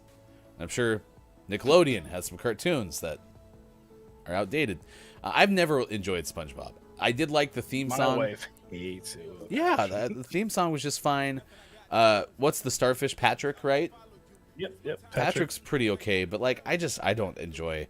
SpongeBob always reminded me of Ren and Stimpy for some reason, and that could have just been strictly from the association to Nickelodeon, because I didn't really like a lot of Nickelodeon shows other than Doug and Rugrats. Yeah, and even Rugrats I wasn't a big fan of. So anyway, SpongeBob's number 5 on this list. It's not terrible. I've watched it before. I worked in a daycare in 2003 in the after-school room. So at the end of the day, when the kids were going home, we would just throw it on when there was like three older kids left. And when you watch it, though, you're like, yeah, this isn't a show for kids. Like, no. It just definitely is not made for kids. It's like Ren and Stimpy. That's what my wife says. Number 6 is Jerry Mouse, which is kind of funny. He's a fictional character, one of the title characters in Metro Golden Mayer series of Tom and Jerry theatrical cartoon short films. Yeah, he's a mouse that gets chased by a cat all the time.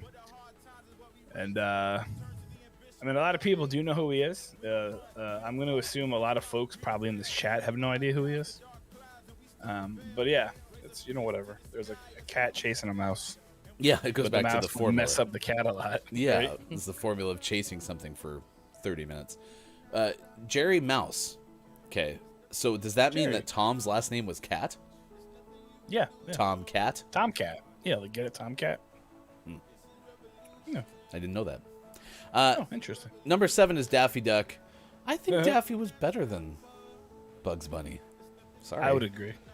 That's I would 100% agree. Yeah, I thought Daffy was pretty okay.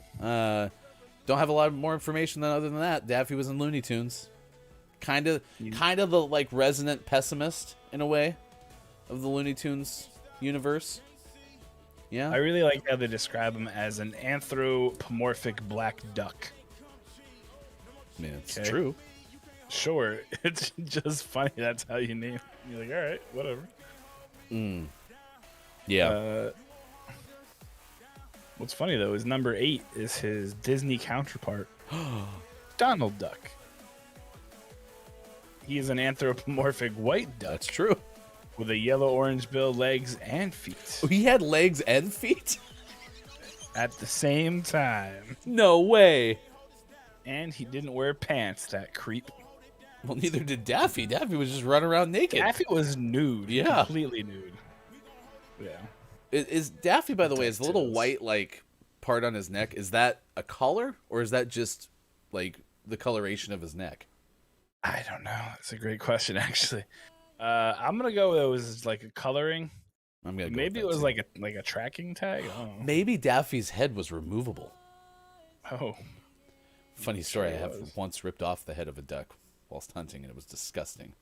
I was like a real duck. Yes, Okay. a real duck, and it was really gross, and I'm not a big fan of it. Was it planned? No, I'll tell that story after the list. Ugh, great, gross. By the way, though, I did like the fact that Daffy was described in the exact same way, except not mentioned having bills, Any legs, and clothes feet. Yeah. Correct. Number 9 is Fred Flintstone. The Flintstones were fine.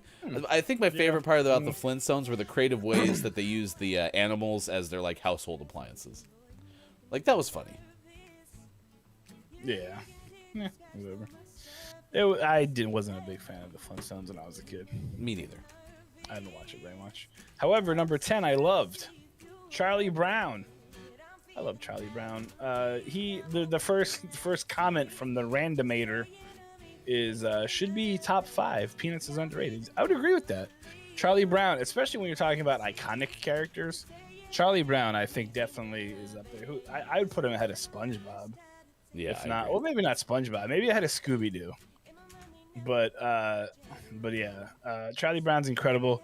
Charlie Brown Christmas is the first Christmas album that I start playing in Christmas season. By the Vince Guillory trio. I don't know how to say his last name. And then it's great. We watched the Charlie Brown and the Great Pumpkin, and my kids didn't get the point, but I enjoyed it. It was great. And It we'll was watch fun the for Christmas Dad. one, and they won't get the point, and I'll still love it. But yeah, Charlie Brown's incredible. Snoopy, one of the best dog characters of all Snoopy time. should have been, yeah. Well, ironic you should say that. Snoopy was number 12. Get wrecked. Yeah. According to Kate Zay, Daffy was great. KJ said DuckTales. Missed that. DuckTales was good too. The sales was great. And Lady K said Tom and Jerry was a big thing in my childhood. So there you go. So I think it's funny. So Tom is also on this list. He's number 19, but it's listed as Tom and Jerry. Not but Tom. it's not Tom Cat. Oh, it says Thomas Tom Cat as a fictional character, but the title just says Tom and Jerry. I thought it was kind of funny. Jeez. Okay. The song that you hear in your ears, this is Kathleen L., former guest of 5 Questions GMS. You can find Kathleen streaming on Twitch. It's the acoustic version of the song Nervous, available to listen to on Spotify and all of the other streaming things. She was just on the front page. And actually, I think she's been on there a couple of times. They contacted her, and it's pretty incredible. If you get a chance to watch her, definitely check out her music. 736 West Coast, 1036 out East, 236. That was the top 10 most iconic cartoon characters of Forever Times and probably be beyond that on Cookie Monster Day. If you don't know about Cookie Monster, Sesame Street character, right? This is a happy day because for all those who love the like Muppets and all the other Jim Henson creations, this is kind of the exodus of this whole thing. Cookie Monster, along with other characters such as Oscar, the Grouch, Elmo, and Big Bird, make up Sesame Street, according to Holiday... What was it? Holiday Times... HolidaySmart.com. Listen, I couldn't find this day of the day on either of the first two. Did I just miss it? I think so. Okay, then I just missed it. Yeah, I'll show you. I'll share all three that I go to. So I went to the reserve, HolidaySmart.com, but Cookie Monster was first introduced in 1969. Nice. Along with the rest of the characters from Sesame Street. Wow, it was 1969. I didn't know it was that old. Mm-hmm. Wow. He's a pretty old guy. Cookie Monster's daily life always involves his favorite treat. You guessed it, cookies. Whenever he is not eating his favorite treat, he's typically demanding them. What is your favorite type of cookie? Holiday Smart asks. We've already done that one. Holiday Smart, watch the show. If your favorite type of cookie is chocolate chip, then you and the Cookie Monster have something in common. However, when cookies are not available, he can eat just about anything, even objects that aren't normally edible. This character will continue to bring smiles to many children for a long time to come. What? Even things that are not edible? Oh, yeah, he used to throw everything in his mouth. Like Grover? Wait, Grover ate things too? Well, no, he would eat Grover. Oh, no. Get it? Poor Grover. Remember when he was like vegan for a hot second? Well, what they realized was, yeah, they had to like transition him out of just being straight up cookies all the time. So they had to teach some kids how to eat some vegetables. So yeah, they made him start talking more about vegetables instead of just cookies. I blame Cookie Monster because I need someone to blame for my bad habits. It's Cookie Monster. That's true. And he also. What do you think? How do you think Cookie Monster feels about Taco Bell? Think he likes it?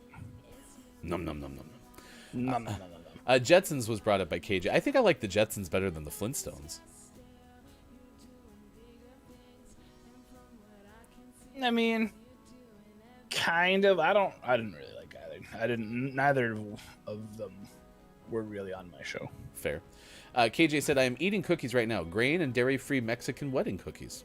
Thank you, first off, for telling us. But, of course, that sounds like it's Discord-worthy if you have any to take pictures of. Sis says, those sound good. I agree. KJ says, cookie crisp. My brain went to cookie crisp, not Cookie Monster. K-Laugh, yeah, the cookies are sometimes food arc. Sometimes food, yes. So that was a moment in time for Cookie Monster.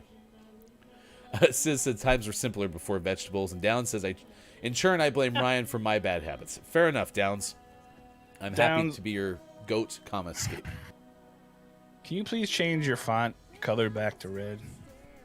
The pink is really throwing me off. It's hot pink. I like it. But it's I don't like change. That's true. You could go Purple Crew, because Purple Crew is here for you. No, you go green team. It's Brendan_TTV. Cookie Monster would definitely tuck into a Crunch Wrap Supreme. Yeah. I mean, he would just devour it and it would go away really fast because, he doesn't really enjoy the food. Just kind of devours it. The hunting story. So I used to hunt birds for a small time in my life. I learned quickly that hunting was not really my jam. But we got a duck. I got a duck. And the thing that you're supposed to do is if you go to retrieve the duck and the duck is still moving, you're supposed to snap its neck, which is very vicious and difficult to do for me.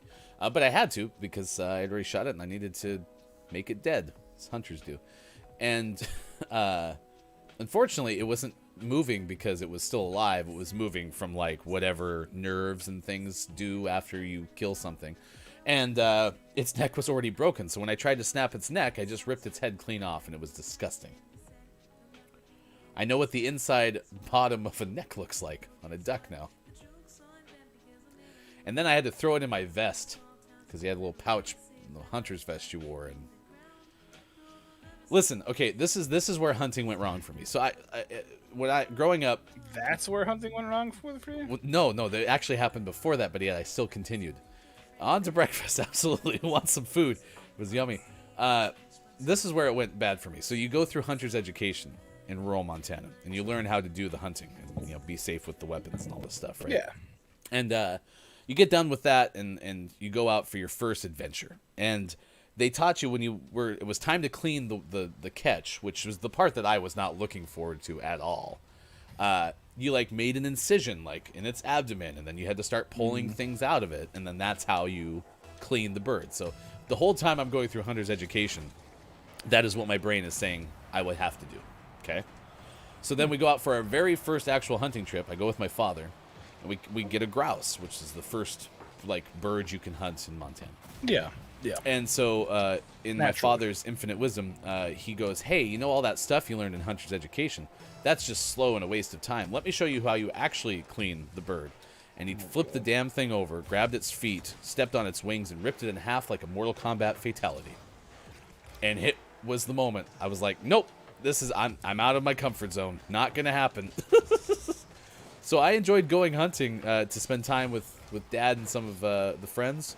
But I didn't enjoy cleaning the birds. And if you don't like cleaning the birds, it's not really your jam. So, ball game. Yeah, that's how I feel with fish. Like, I don't want to touch the fish because it's gross. But yeah, I can imagine if you're not a big, oh my gosh, get in the. I quit. I missed too. On a happier note, Dungeon put cookies in Discord. I mean, Brandon's got a point. Brendan, I mean, after you pulled the head off, you probably already experienced the worst possible. No, there's the stuff inside the duck or the bird that's way grosser than the bloody nub of the neck. Like, it's not my jam. Nice. Good. Then you know, listen, I would go out hunting for birds again if someone else was there to clean all of them. Like, I would go. I enjoy spending time out there. I'm fine with hunting in general, but I really want a crossbow, but Megan keeps saying no. I'm also a very good shot, which was helpful. So I rarely missed. Except when you pulled his head off. Well, no, I didn't miss. It was definitely dead. It's not fun. I wouldn't mind taking up hunting. It's just, I wouldn't want to keep a gun in the house. Gotcha. You know, that's why I figured a crossbow would be fine. No one's ever gotten hurt with a crossbow. Well, it's easier to. I mean, you know when a crossbow's loaded, right? Like, That's true. if there's a bolt in it, it's loaded. You know, it's kind of foolproof, and I can lock up the arrows.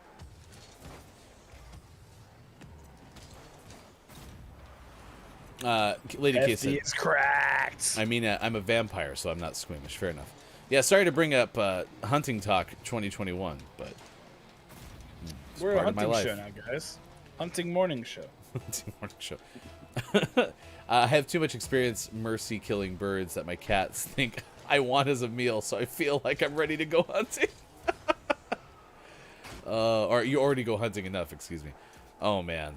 I couldn't imagine having to do that, where you go out to the porch and there's a poor, like, sparrow or something sitting there, like, on its deathbed, and you have to... This is what my dogs do. Yesterday they brought us a mouse, and Dixie didn't kill it, so she was just playing with it. All I heard, like, I was in the house and all I heard was like screaming, you know, like how they're like, dude, they're like high pitched, whatever. I was like, what the heck is that noise? And sure enough, on the porch, Dixie was sitting there, like, had a poor mouse trapped out with her paw, and I was like, oh my gosh. Yeah. But luckily, it was well enough to get away. Lady K says, I'm not okay with fox hunting, other things that, yeah, you don't eat after hunting them. Like, yeah, I'm not a big fan of trophy hunting in the least. Yeah, and I realize that there's some animals that are hunted that, like, are associated with trophy hunting that are actually used for food. Like, I get that in some places that is the case. It's a food source. But animals that are hunted down just for the sake of getting whatever is considered the trophy, not a big fan. And I also completely understand people who are just full-blown against hunting. I understand your perspective for sure. Well, it's kind of like, right, there's a big big controversy around the whaling, right? Because whales are becoming more and more endangered, but there are certain, like, I have a good friend whose family, well, I guess they're Inuit. They choose not to live in Alaska. But, like, their family goes out and hunts a whale every year, and it provides them for the majority of the year.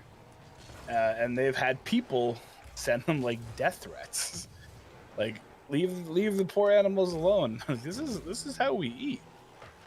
And then you have people who are like, well, just go to the store. I don't think you understand how Alaska works. Like, there's no, like, Walmart. It's, there's people who live, like, you have to go take an airplane to go anywhere. So, like, I totally understand the not enjoying hunting, and I'm so against trophy hunting. There's a dude we saw this week, Sunday, when we were trick-or-treating. You could see into their upstairs window, and he had, like, bear and deer and rams, and, like, I don't even know what kind of, like, African. It was a deer, but it was, like, striped. Oh, maybe. And, well, I don't think gazelles are striped, so yeah.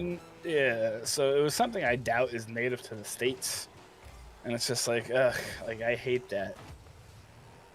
Yeah. But, again, I think you got to do what you got to do, right? Well, you were talking about your friends who don't live in Alaska but hunt the whale.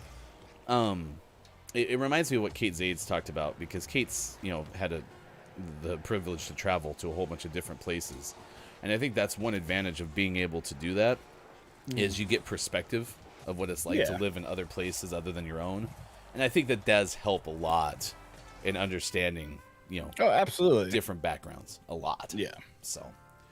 Or just even where people are. Like, if you went to Alaska, you'd understand why they still hunt wild animals. Because honestly, hunting a whale, 100 yards from your village is a lot easier than trying to go to Walmart 200 miles away. Yeah. So it's like, KJ says, I have too much experience. Oh, yeah, I already read that part. But the follow-up was, no, not the porch, in the hallway, or my dining table, or the office. Oh. Could you imagine if it was on the porch? That would be nice. Sorry. Sis says, I don't know if I could go hunting, but I certainly enjoy what comes of hunting, yes. And by the way, like, pheasant, duck, goose, very delicious. Like, it's really good. It's really tasty. KJ, hunting for survival and hunting for sport, very different. And one I support wholeheartedly, the other one I oppose. Yeah, I think I'm in agreement with that. I don't know, antelope, I've definitely, like, my family is antelope hunted. So, yeah, they're in Montana, too. All right, well, that ends the hunting segment on Gaming Morning Show. It's 7:50 now. 10:50 out east, 2:50 for those celebrating daylight savings time and watching GMS in the afternoon. Deviled Egg Day, Dynamic Harmlessness Day, National Ohio Day, National Traffic Directors Day, Plan Your Epitaph Day, Look for Circles Day, There's one. International Skeptics Day. I doubt There's it. another one. There's one inside of another one, inside of another one. It's a circleception. Yeah. This one's like an oval. Let's start with, did the Mets win? On the travel day. Okay.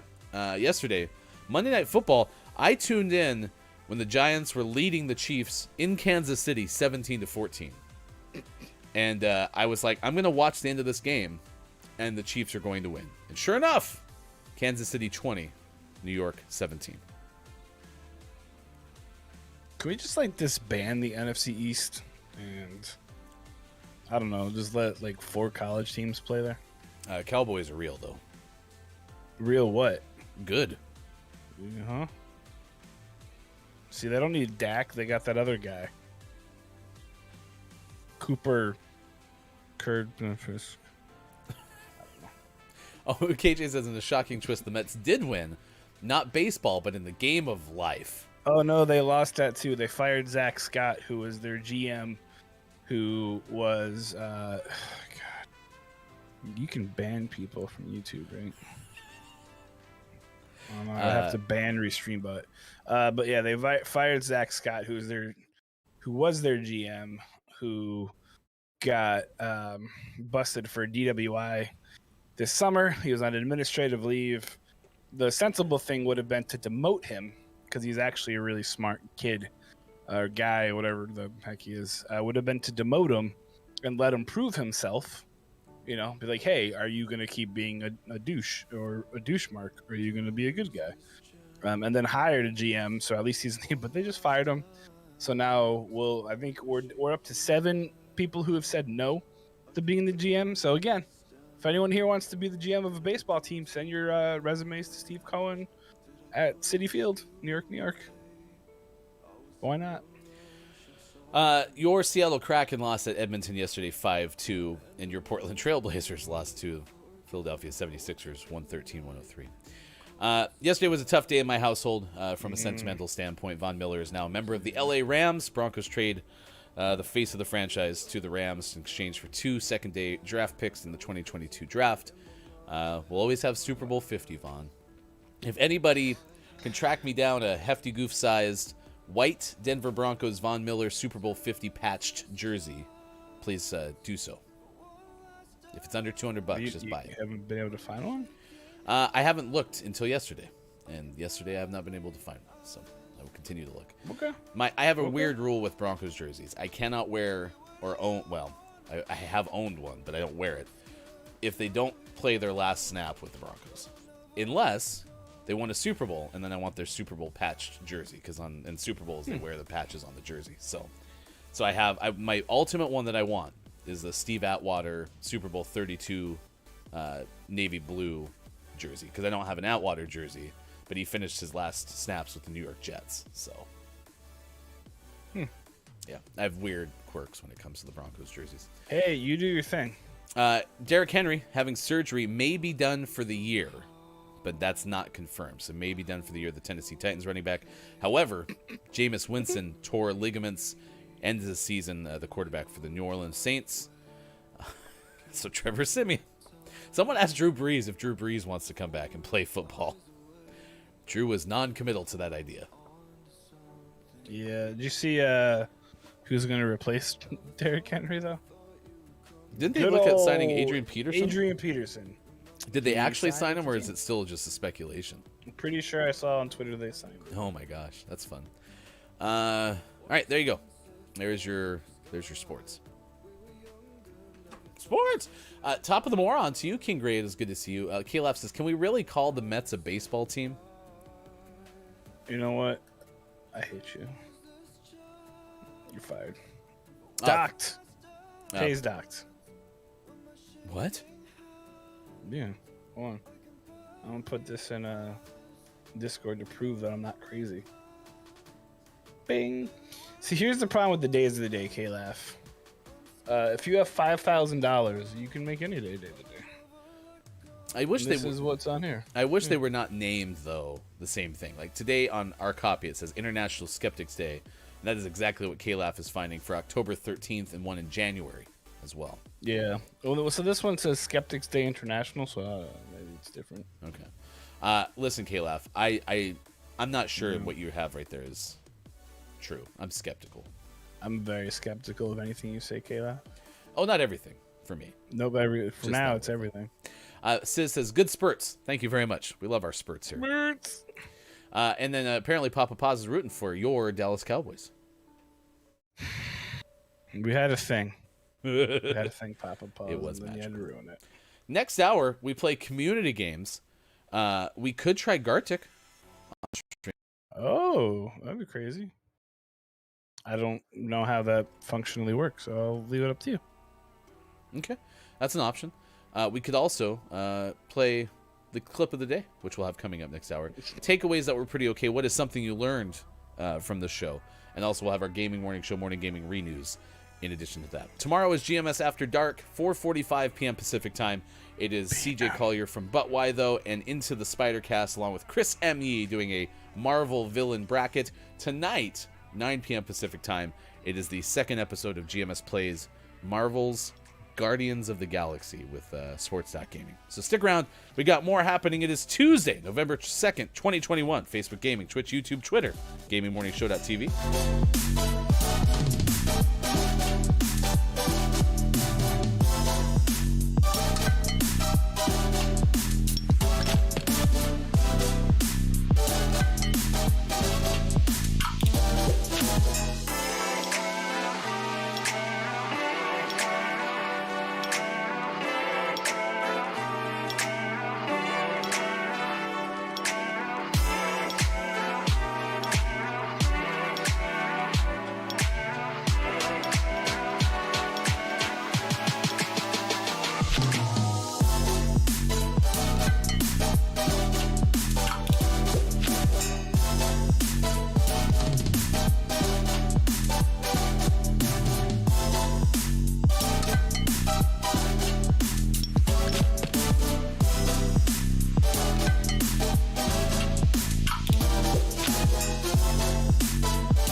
All right, let's gather round to read the Moose Book. There was a mooster in Worcester. There's a moose loose about the hoose. Shake it loose in your hoose, that moose. I would call it a truce with the moose, maybe spruce up the hoose. Dr. Seuss writing about the hoose in which the moose shook loose an overused spruce. The moose that encountered a truck's caboose is the moose named Bruce. I'm loose, said the moose, Bruce, as he threw up a deuce. Fun fact, Bruce the moose actually starred in Footloose.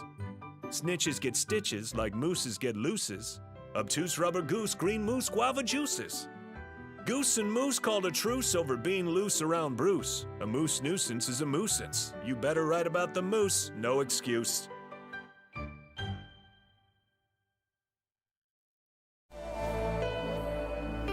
As long as I can. Storm clouds are coming, and it's best if you prepare. If we get tomorrow, unless I can try, give you love to borrow, just to get us by. And sometime when you're ready, soften up the blow. Morning, gamer. It's hour number 3, Gaming Morning Show on Tuesday, November 2nd, 2021. Mike and Hefty. This morning, coming up, we have a fun story for you. This one is about Chris Pratt. I don't know if it's fun. It's a story. Guy sucks. I think you're just going to be fine. I think when Mario comes out, you're going to look at that thing and you'll be like, you know what? It wasn't as bad as I imagined it possibly could be. That's my guess. I could be wrong.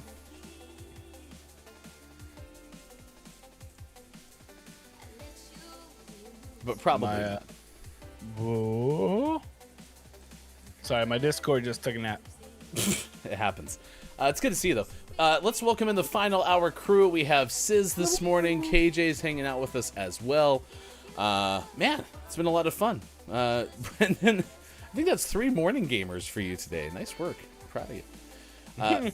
Guava juices is probably still my favorite line from that whole Moose book. Yeah, it's okay, I guess.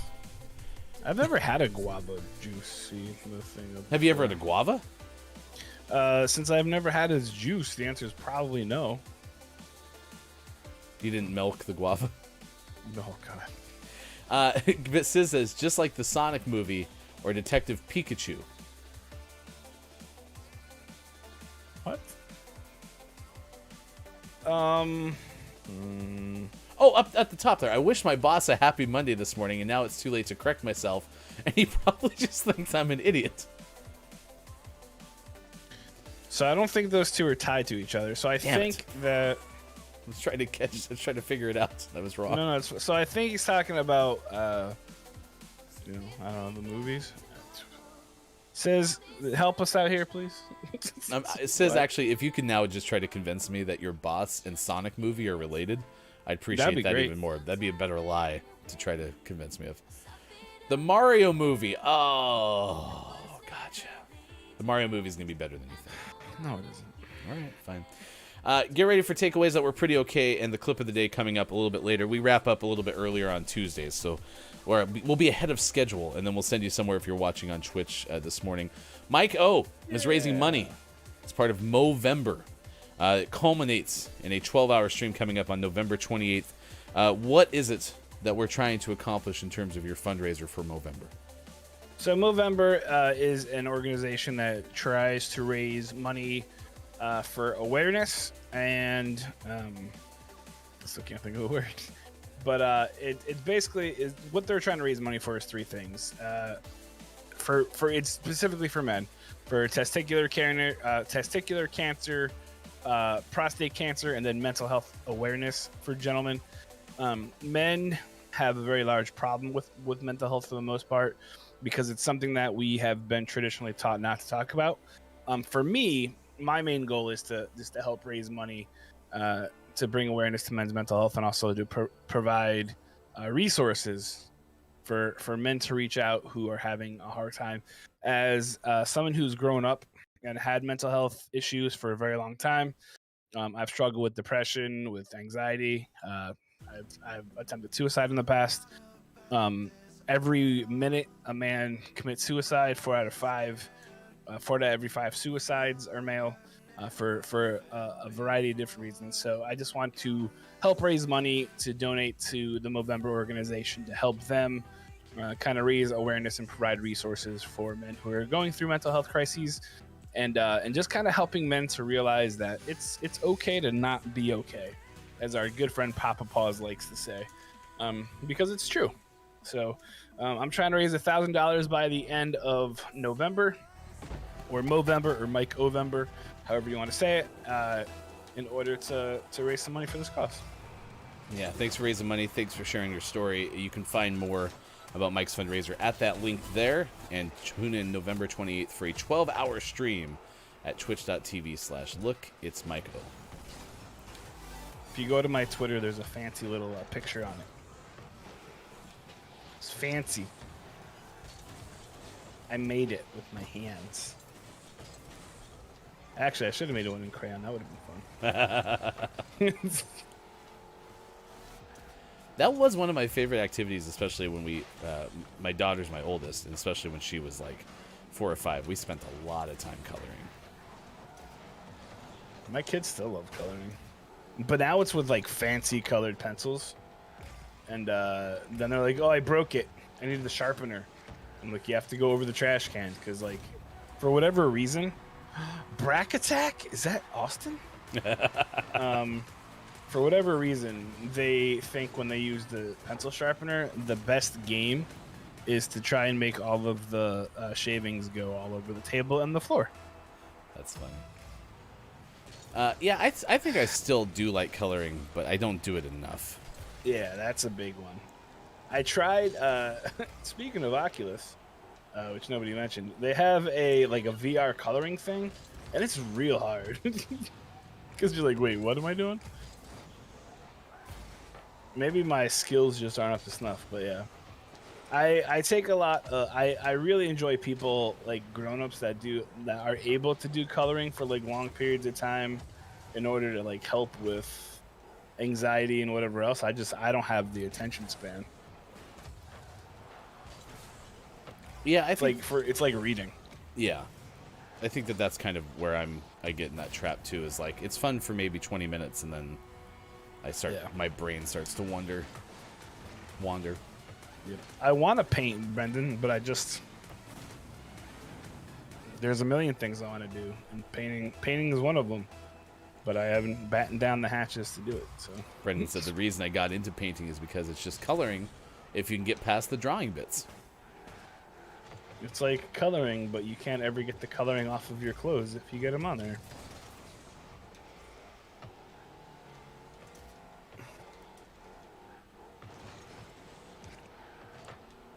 Did you ever see, was it Simon on Saturday Night Live? Michael Myers would play the Simon character.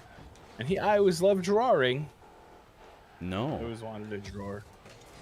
He was like a little kid, but he really liked to draw pictures. But he would sit in the bathtub and say, I like to draw pictures. It would make me chuckle. Drawings. Oh god, I blew up.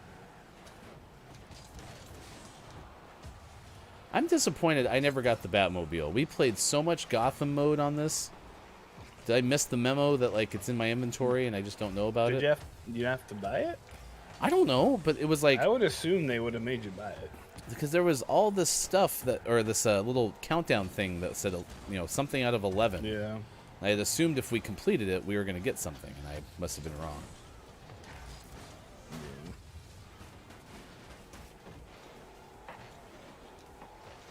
You know what I miss? Light Bright. Ooh. My Light kids have bright, Light Light Bright. Turn And on the magical shining light. You remember more theme songs than I do. More jingles. So, you know how some people are really good at remembering, like, I don't know, algebra, geometry, important things? Not me. I remember random crap. That's why everyone loves when I go to trivia. My brain's like, will you ever use this? Nope. Keep it. Will you use this in your life? Yes. Get rid of it. The new light bright doesn't use paper. They just have like little slots for you to throw the pegs in, and then so you don't really need to have like anything to darken the background. So you don't use any paper anymore. It's like a revolution in technology. Okay, I can see that. There we go. So I'm trying to hit everybody to keep them away from the ball. Did a good job. Nice screen. Brendan says, Just "Yeah, I hit bet him. the Batmobile was like $20." Damn it. I bet it was. Doll hairs. KJ said, "I like coloring because I don't have to draw. I also have a limited attention span. My brain tends to wander and wonder." Yes. Yeah. I wish that I had the attention span to do a lot more stuff. And it's like you all were in my brain yesterday, because I can't take ADD medication because of my heart. So it's like, hey, I get to have ADD all the time, and I can't change it. I just have to learn how to harness it better. It's like Captain Planet, but with attention deficit disorder. KJ says, "Wait, no paper? That was the fun part. So satisfying to push the pen or the peg through the paper." It really was, not gonna lie. But then if you screwed up, then you had the random holes. Yeah, and that sucked too.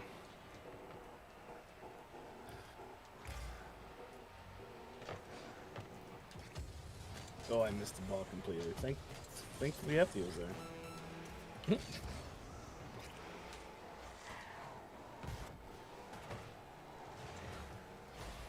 Our teammate's not bad. No.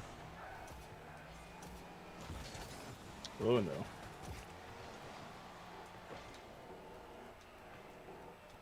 My dad gave me electric tape to cover up the hole mistakes. That's so smart. That's so... Uh-oh.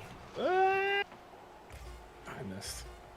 How come whenever we play third-hour games, it ends up going in overtime? I think that's, like, every time. It's the rule.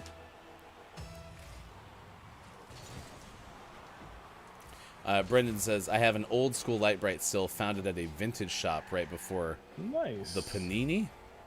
The panini? So you went to the shop before lunch?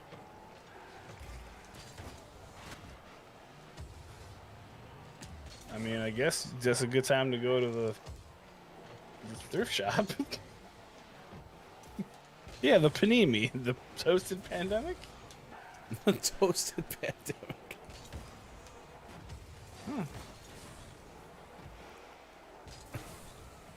No, I'd like to think that story begins and ends with you finding a sandwich.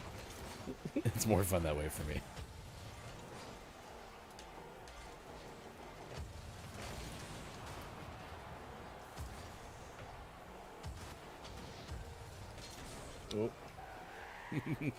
Good morning to you, Tracer. It is good to see you. Thank you for sending 17 of your closest friends over to Gaming Morning Show. Holy moly!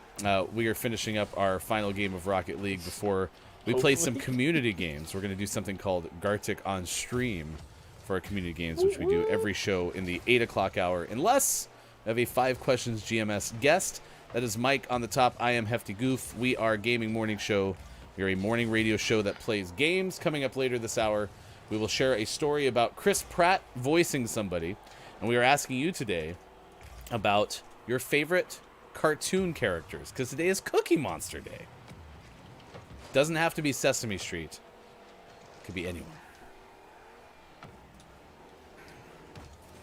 Yes, please get food. We have a rule on Gaming Morning Show. If you're getting food, you must show and tell when you get back. So please let us know what you are getting. Good morning to you, Guru. It's good to see you. Long time no see. Wu-Dang Pig is here, of course. Told some fun stories and has one story that apparently we can't know about. Yeah, I'm a little disappointed, Wu. I wouldn't have told anybody. It'd be I you was and Mike's once little asked secret. to leave Multnomah Falls, though, once. Because I tried to make a piece of rock climb the fence because I wanted it. Nice! You made a piece of rock climb a fence?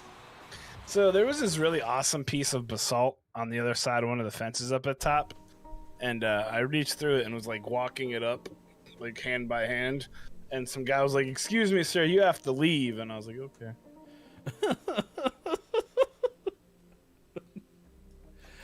Story time with Mike later today. That's the story. It's not a very good story. Shout out to Tracer. Please give Tracer a watch when you have a chance, and definitely a follow. Tracer was one of the first viewers of Gaming Morning Show, and it has been great to have you here for, it's approaching a year, so it's been fun. Thank you very much. Who's your favorite cartoon character? Let us know. We're going to play this game, as I mentioned. But first, at 8:19 West Coast time, 11:19, 3:19 over in the UK, I want to invite you to get involved.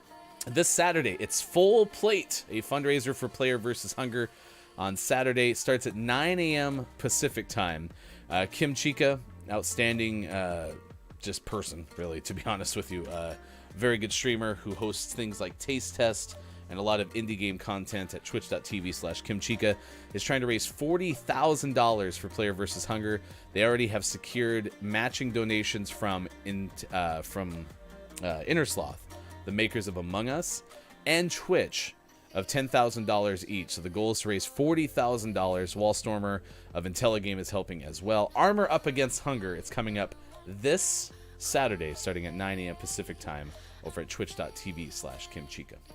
Wudang says, I was at a comedy show with some friends. One of my girlfriends was sitting beside me. I can't remember what the comedian was on about, but asked her what she called her, and being put on the spot, she panicked and said, Cookie. He says, Cookie Monster, num num num num num num num. Oh, comedy. I wish Sean was here to play that. Oh, dear. You can find us Monday through Friday, 6 to 9 a.m. Pacific time, Facebook Gaming, Twitch, YouTube, Twitter, and at GamingMorningShow.tv. And if you missed our interview yesterday with the CEO and founder of Player vs. Hunger, Fluffy Pancake, you can find it right now on our YouTube page. All right, let's get this Chris Pratt story. This is from Rebecca Rubin, Mike of Variety. Yeah, it is. Chris Pratt's everywhere. He's so mad. Actually, I'm okay with this one because you should just do this one and leave Mario alone. But Chris, finally, a Monday that Garfield can feel good about. Or not. On the lasagna-loving cat's least favorite day of the week, Chris Pratt has been set to voice the famous feline in a new animated feature film. Alicon Entertainment is producing the movie with Sony Pictures on board to release Garfield's latest adventure in theaters globally, excluding China, because they hate lasagna. A release date will be announced at another time. Though plot details haven't been confirmed, the movie draws inspiration from the long-running comic strip created by cartoonist Jim Davis. The exploits of the cynical and lazy orange cat Garfield and his owner Jim Arbuckle and fellow pet Odie have appeared in more than a lot of newspapers and journals since the comic strip first debuted in 1978. He currently holds the record for being the most widely syndicated comic strip in the world. Pratt is no stranger to voice work, having recently led Disney and Pixar's animated adventure Onward in the Warner Brothers toy-based Lego Movie franchise. His casting as Mario in Universal's new Super Mario Bros. Adaptation has been somewhat divisive because Pratt isn't Italian, nor is he a plumber. In that film, he will be joined by a star-studded voice cast that features Charlie Day, Anna Taylor-Joy, Jack Black, and Seth Rogen. Garfield, I think, is right in his wheelhouse. I think he should just step back from Mario to concentrate on being Garfield. Yep. Step back. I think Chris Pratt should have had a conversation with Bill Murray. Hasn't Bill Murray said voicing Garfield's one of his biggest regrets? Yes. Whatever. It's money, right? I mean, listen, Chris Pratt's the hot commodity. See what I did there? Yeah. Yeah. That was good. That was really good. Tracer, what kind of cereal? You have to be more specific. Cereal isn't acceptable. It has to be the whole, everything you have. What do you got? Kate Sade says, you know what would be a great idea if Hollywood came up with something original rather than relying on already popular stories to fuel their creativity. Yeah, that would never happen. And why was that again? What's that? Is it because of money? It's because of the douche marks. Chris M.E. says, WTF, he's going to voice Garfield. He's not nearly droll or grumpy enough for Garfield. I mean, you're not wrong, but that's at least more functional, I think, than freaking Mario. All right, this game is called Gartic on Stream. How to play. We're going to hit start here in a second, and it's going to show a series of drawings on the right side of that blue area. When you see a picture that you recognize, type it in to the Twitch chat. If you're not playing on Twitch, that's the only downside to playing both Words on Stream and Gartic on Stream is you have to just watch. So, sorry. We'll hit start. Good luck. We played this last Saturday as part of the GMS Halloween event, and it was pretty okay. So yeah, just random things are getting drawn on the side there. Allegedly, you know, these are drawings by people. Some things are pretty okay. For example, Shaq might be one of them. You never know. Like that top left one kind of looks serpenty, which is good. That's fine. See, exactly. Quiet I Am Gaming gets it. That was Dynamite. Did you guess circle? Yep. It is Find a Circle Day, right? Look for Circles Day. It is Look for Circles Day. How is that middle one not gored?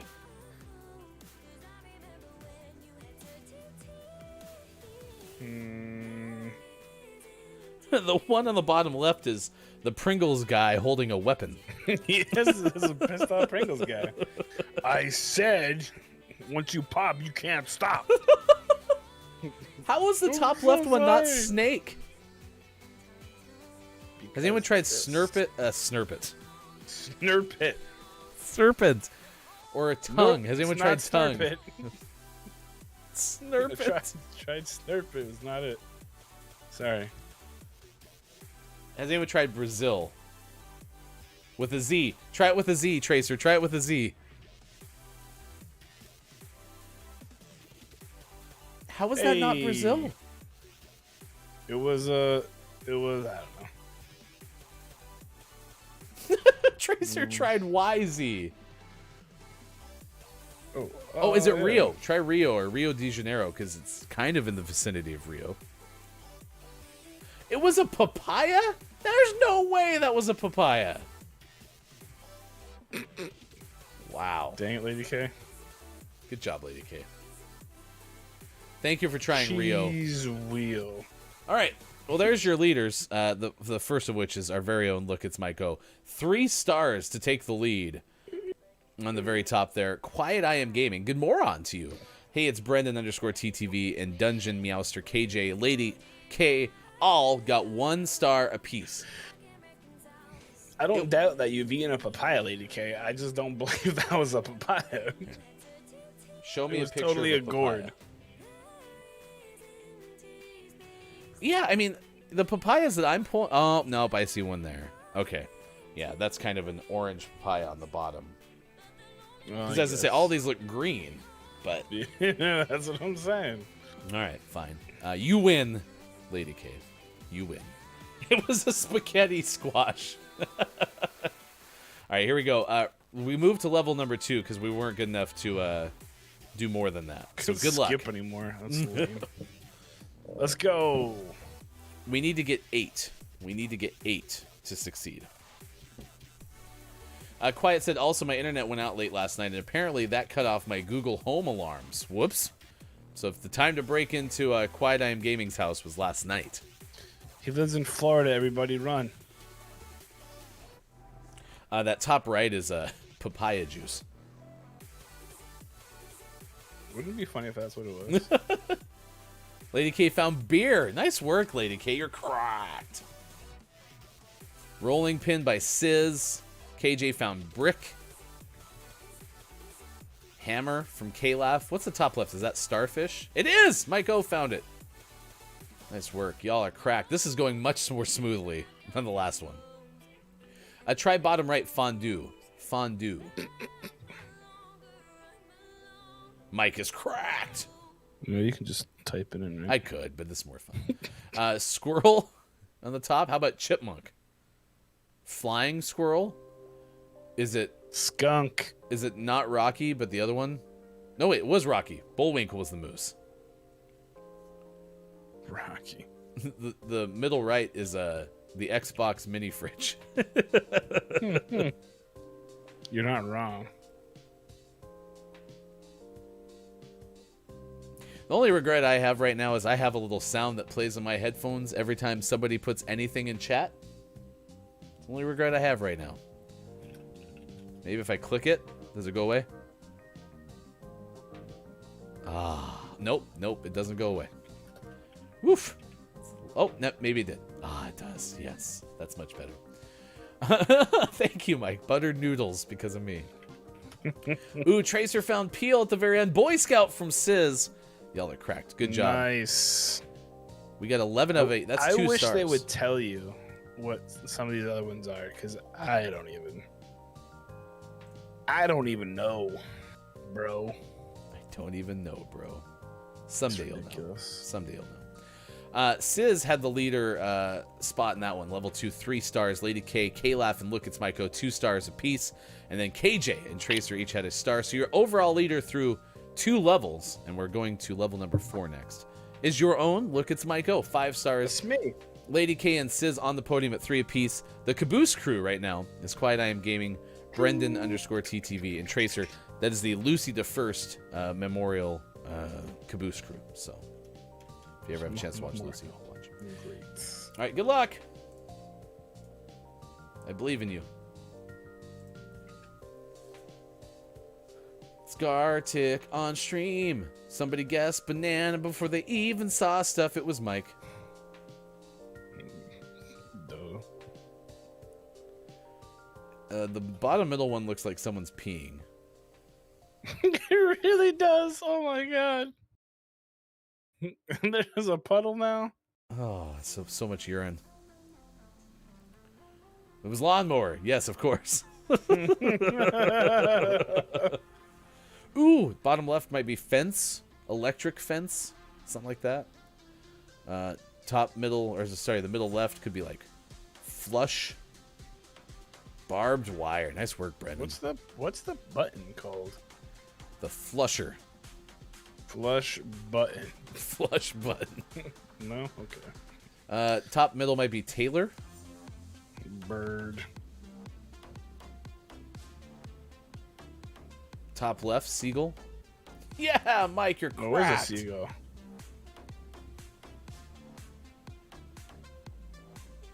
Oh, someone got the DJ. Bottom middle middle might green be... crap on pizza called? Yeah, I was gonna say herbs, oregano. No, it's got like a. Oh, there you go. Oh, it was just gull. Nice work. Oh, that's. It was oregano. What? The middle one has got the dude just farting. Mel? The middle one is he who dealt it, or smelt it, dealt it. That old classic one. Top middle is Sweet Pole. Sweet Pole. The Chris M.E. Memorial Sweet Pole. Bottom left, Pearl, maybe. Yep. Nice work, Tracer. That bottom middle one's looking a little little worse for wear. It was a cuff. Maybe. All right, I still Kayla. don't know what that toilet one was. Yeah, right? The plunger? I don't know. Maybe. It's not like a plunger, but like a plunger. You know what I mean? Yeah, not a plunger, but like a plunger. Like a plunger. Yeah, Kayla no, I get that. led the way, cut the deficit to Look It's Myco by 1. 3 stars. Leading the pack. Tracer with 2, as did Mike. Quiet I Am Gaming, and Hey It's Brendan _TTV with 1 apiece. So your leaders through 5, or heading into 5, excuse me. Look It's Myco with 7 stars. K-Laugh with 5, and Lady K gets podium position. Although matching 3 stars apiece with Sizz and Tracer. Good luck. It's time for level number 5 with the community games.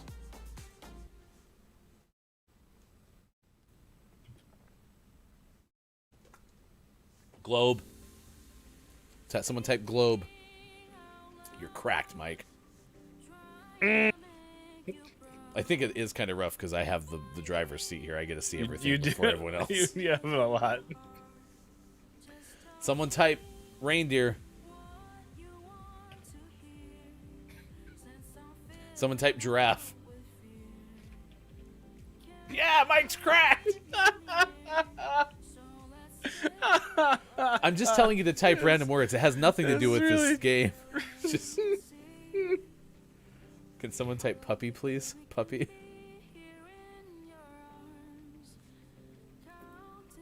Ah, I was wrong. Maybe Simba. Cub. I got nothing for you. Downs with wallet. Welcome to the game, Downs. Nice work. Percolator?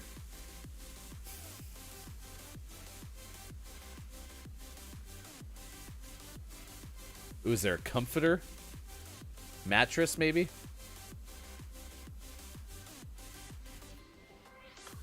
Is the bottom left, like, fighting or something like that? Arguing, maybe? Argue. It was sheet. Scissors cracked.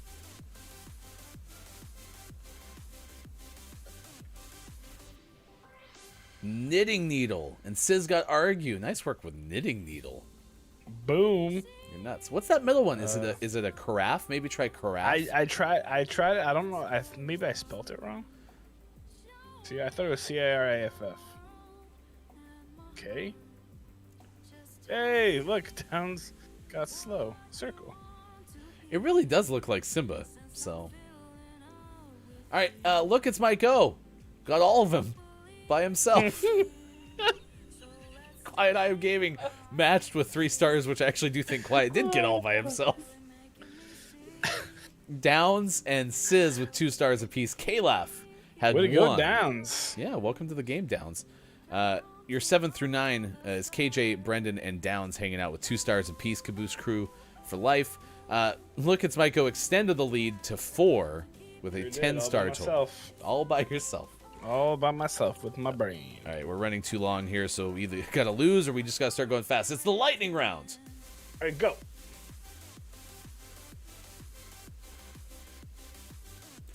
Someone type swoopy line thingy. I'm just kidding.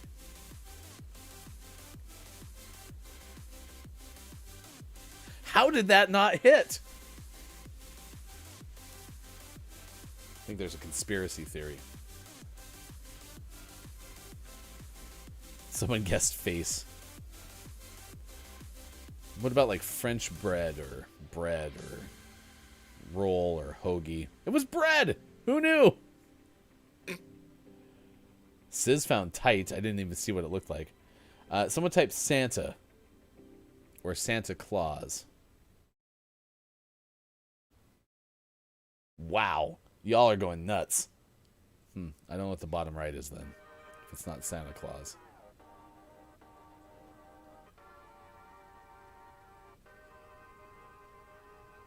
Movember.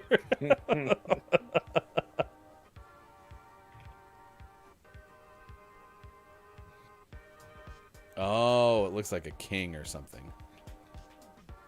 I'm on the board! Look at that! What do they wear to compete in karate? A gi. Well, that might be the bottom middle. K-Laugh already guessed it. Black belt. Try black belt. Oh, we're on the same page. Oh, it wasn't. Look at that. Huh. But it's not. Dang it. Did anyone just try karate?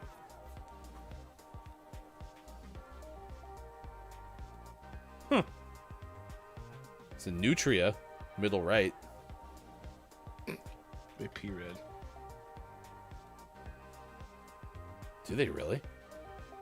Because they just eat berries. Ugh, gross. Yeah. They eat red berries, so when they pee, it's all red. All right, level 7. We don't have time to read the scoreboard. You're doing too good, chat. Just keep going. Rally, rally, rally. Let's go. You can rally. I don't even know who's winning. That's how good you're all doing. It doesn't really matter. We're all of life's winners now. So that's the downside to playing words on stream and Gartic on stream is they go too long. Usually people do worse. Yeah, no. Says, hold on, says, let me write this and then I'll allow it. Stop guessing things. That was a good guess. Someone do record player or phonograph. Photograph? Phono. Take a look at this photograph. Every time I do it, makes me laugh. That even if you could replace photograph with phonograph in that song, that'd be hilarious. The heck's on Joey's head? No, how would you know that? It's a phonograph. It just plays music. Oh, they have an arrow. Try a record or vinyl.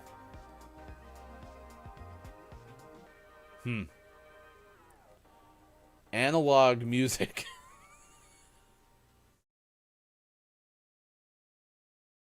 How is that not a record? I don't know what that would be. Is it an album?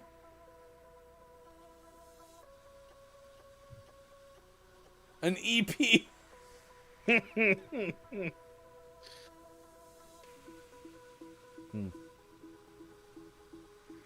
Oh, yeah, whoever did Churntable, I think that was a good guess. Oh, how the turntables have churned. I like how the top middle one's a fish going to heaven. Or an angelfish. All fish go to heaven? Is that... You're doing too well, chat. We're gonna have to cut you off. Again. You're lucky that What is that cat doing? Oh, we're almost out. Look at that. Yeah. They didn't replace the thing. Mike leads, Kalaf, then Sizz. Keep going. Let's go, chat. Superphonic. Oh my gosh, is that... Look, it's Mike Mario. It sure is, baby. Someone type spade. Ah, Quiet already got it with shovel. Tadpole. Tadpole. What? Eel? Oh, it's like a squid or something. It's got multiple tentacles. Man, they drew that to trick people. Tortoise.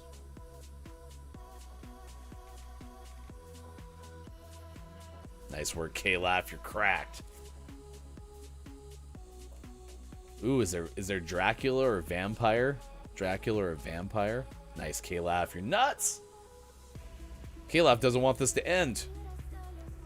I think K-Laugh's actually trying to beat Look, It's Michael. Yes. Cruise ship?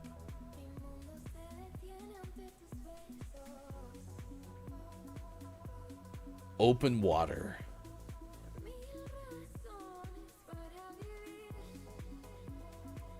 What's the middle left? Is that like alphabet bed? Alphabet.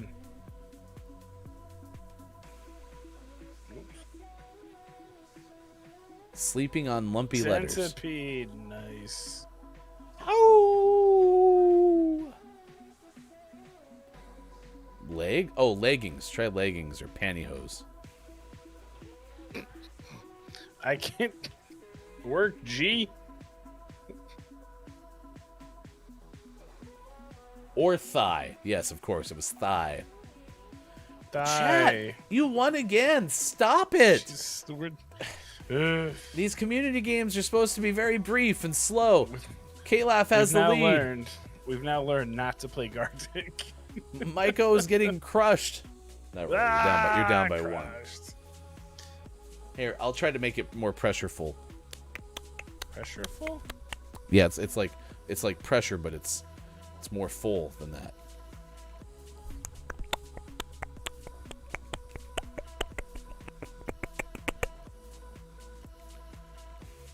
What's for breakfast?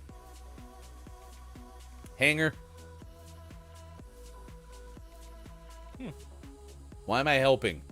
I should be sabotaging y'all. Whoops. Hangar. That's a pirate's hangar. Yer. What is happening on middle left? Yep. Totally pooping. Nice work on cauliflower. Clifford the big red dog, bottom middle. If it's Clifford, I'm crap. Ah, you guessed Clifford. Damn it. This dog is not amused with what's going on. I am now exclusively interested in the middle bottom. I want to know what this one is.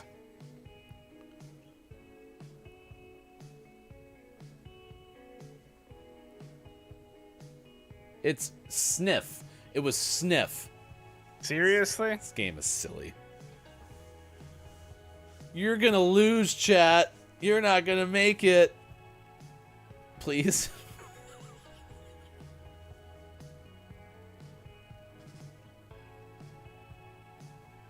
Nice work. You tried so hard. Oh no. It's not over yet. Still isn't over. It's like the Notebook. Oh no. No one typed freezer. Okay. Phew. We finally lost. Thank you for throwing, chat. You're welcome. Yeah, it was Mike. But Mike was throwing the whole more time. importantly, You tied. yeah. You and K-Laugh are co-Gart. You're the inaugural. Gartikians of the galaxy? Yes, you're the Gartikians of the galaxy. You won the very first edition of Gartic on stream for community games in Gaming Morning Show history. 20 stars apiece. Sizz on the podium. 3rd place. I'm proud of all y'all. But next time, make it not last as long. Okay? Way to go, chat. It was too long. It's too much. All right, Mike, very quickly. Headlines of the day. Gaming Morning Show, Morning Gaming Renews. Jumbo jets are airlifting PS5s into the UK. Excuse me, just in time for Christmas. It's according to Robert Anderson from IGN. That's not fair. I want one. Nintendo is going to produce 20% fewer Switch consoles, though, due to those chip shortages, because Ed Nightingale from Eurogamer says all those chips went to the PS5. They had a knife fight and the PS5 won. Concerned Apes, creator of the Valleys of the Stardew, has said that their next game has a greater focus on combat. Because whenever you're in the mines, according to Jeremy Winslow of Kotaku, all you want to do is fight some more. So they went and they made a more of a combat-y thing. And finally, there's an out today. There's some games. Conway Disappearance at Dahlia View is out for all the things. Cupid Parasite's available for the Switch if you can get one. Tunchi is available for the Xbone, Switch, and PC. First Class Trouble for the PlayStations. World War Z is available for the Switch. Galaxy Shooter is available for the Switch. Unpacking for the Switch and PC. Giants Uprising PC. Usurper Soulbound available for your personal computing device. And for the most famous segment within a segment within a segment, doing some other things, name of the morning goes to the rescue on your personal computer. All right, get ready for your takeaways that were pretty okay, and it's time for the clip of the day. Clip of the day. Here it is. It's the clip of the day. Toot toot. But I kind of missed my grappling. Huh? Coming soon to the Gaming Morning Show. Sean and I play games while Mike just pretends so he doesn't get frustrated with Rocket League. Pew pew pew pew pew. Quack. While making sound effects. Oh, boo. I didn't want to get shut out. Like how it just stopped on the doorstep. That was fitting for that game. That was fitting. Messed up. It's 6:24 West Coast, 9:24 out east. Still with the whole daylight savings time. It's like 1:24 over in the UK. Daylight savings time is silly. Lady K said, "Well, considering I am genuinely looking to moving over there permanently, this may be interesting, but it will take a lot of work. Well, good luck with that. I can't imagine trying to figure out how to move overseas. That seems very complex. A plane was probably best. The trains don't work too good on the ocean." Coming soon from the creators of GMS, it's Mike's travel advice. Try playing the train or an automobile. All right, congratulations to Sizz today. Earns our Billy Thundergun Teammate of the Match Award. You had a very good show, Sizz. Thank you very much. And Down suggested we could go to 5 p.m. I don't even know how to do that because of daylight savings time. It's too confusing. Plus, I got to go to work. Takeaways that were pretty okay, Mike. What is something that you learned from today's show? I have a future in moving. Yeah, if you want moving advice, turn to Mike O. My takeaway that was pretty okay was Mike was almost a wrestling writer. Just close. Itty bitty close. Just real close. Also, I learned that Sean calls all of the buttons on his Stream Deck his boops. and his boops were broken this morning. So No boops. yeah, Bad Sis, boops. congratulations. Billy Thundergun Award winner. You will go down in history as the winner of the Billy Thundergun Award today, November 2nd, 2021. Go say hi to Papa Paws for us. Good morning from GMS. The reason also because Papa Paws is going to take all of Papa's raid money this year because he donates, or this month, excuse me. He donates all of the raids he gets. He donates a certain amount. It's going to go to Mike's Movember fundraiser, so it's a good reason I to raid appreciate that. today. He's so nice. Brendan, my takeaway is next time someone tells me that you have a story about a duck, I'm running. Fair enough. K-Laugh, there's a vast conspiracy afoot concerning the true date of Skeptics Day. That was also something we learned from today. Crazy. Tracer, thank you again for the raid. KJ, thank you for the like on Facebook Gaming. Until tomorrow, for Austin, for Mike, for Sean, I'm Hefty Goof. It was a lot of fun. Gaming Morning Show. GMS plays tonight, 9 p.m. Pacific Time.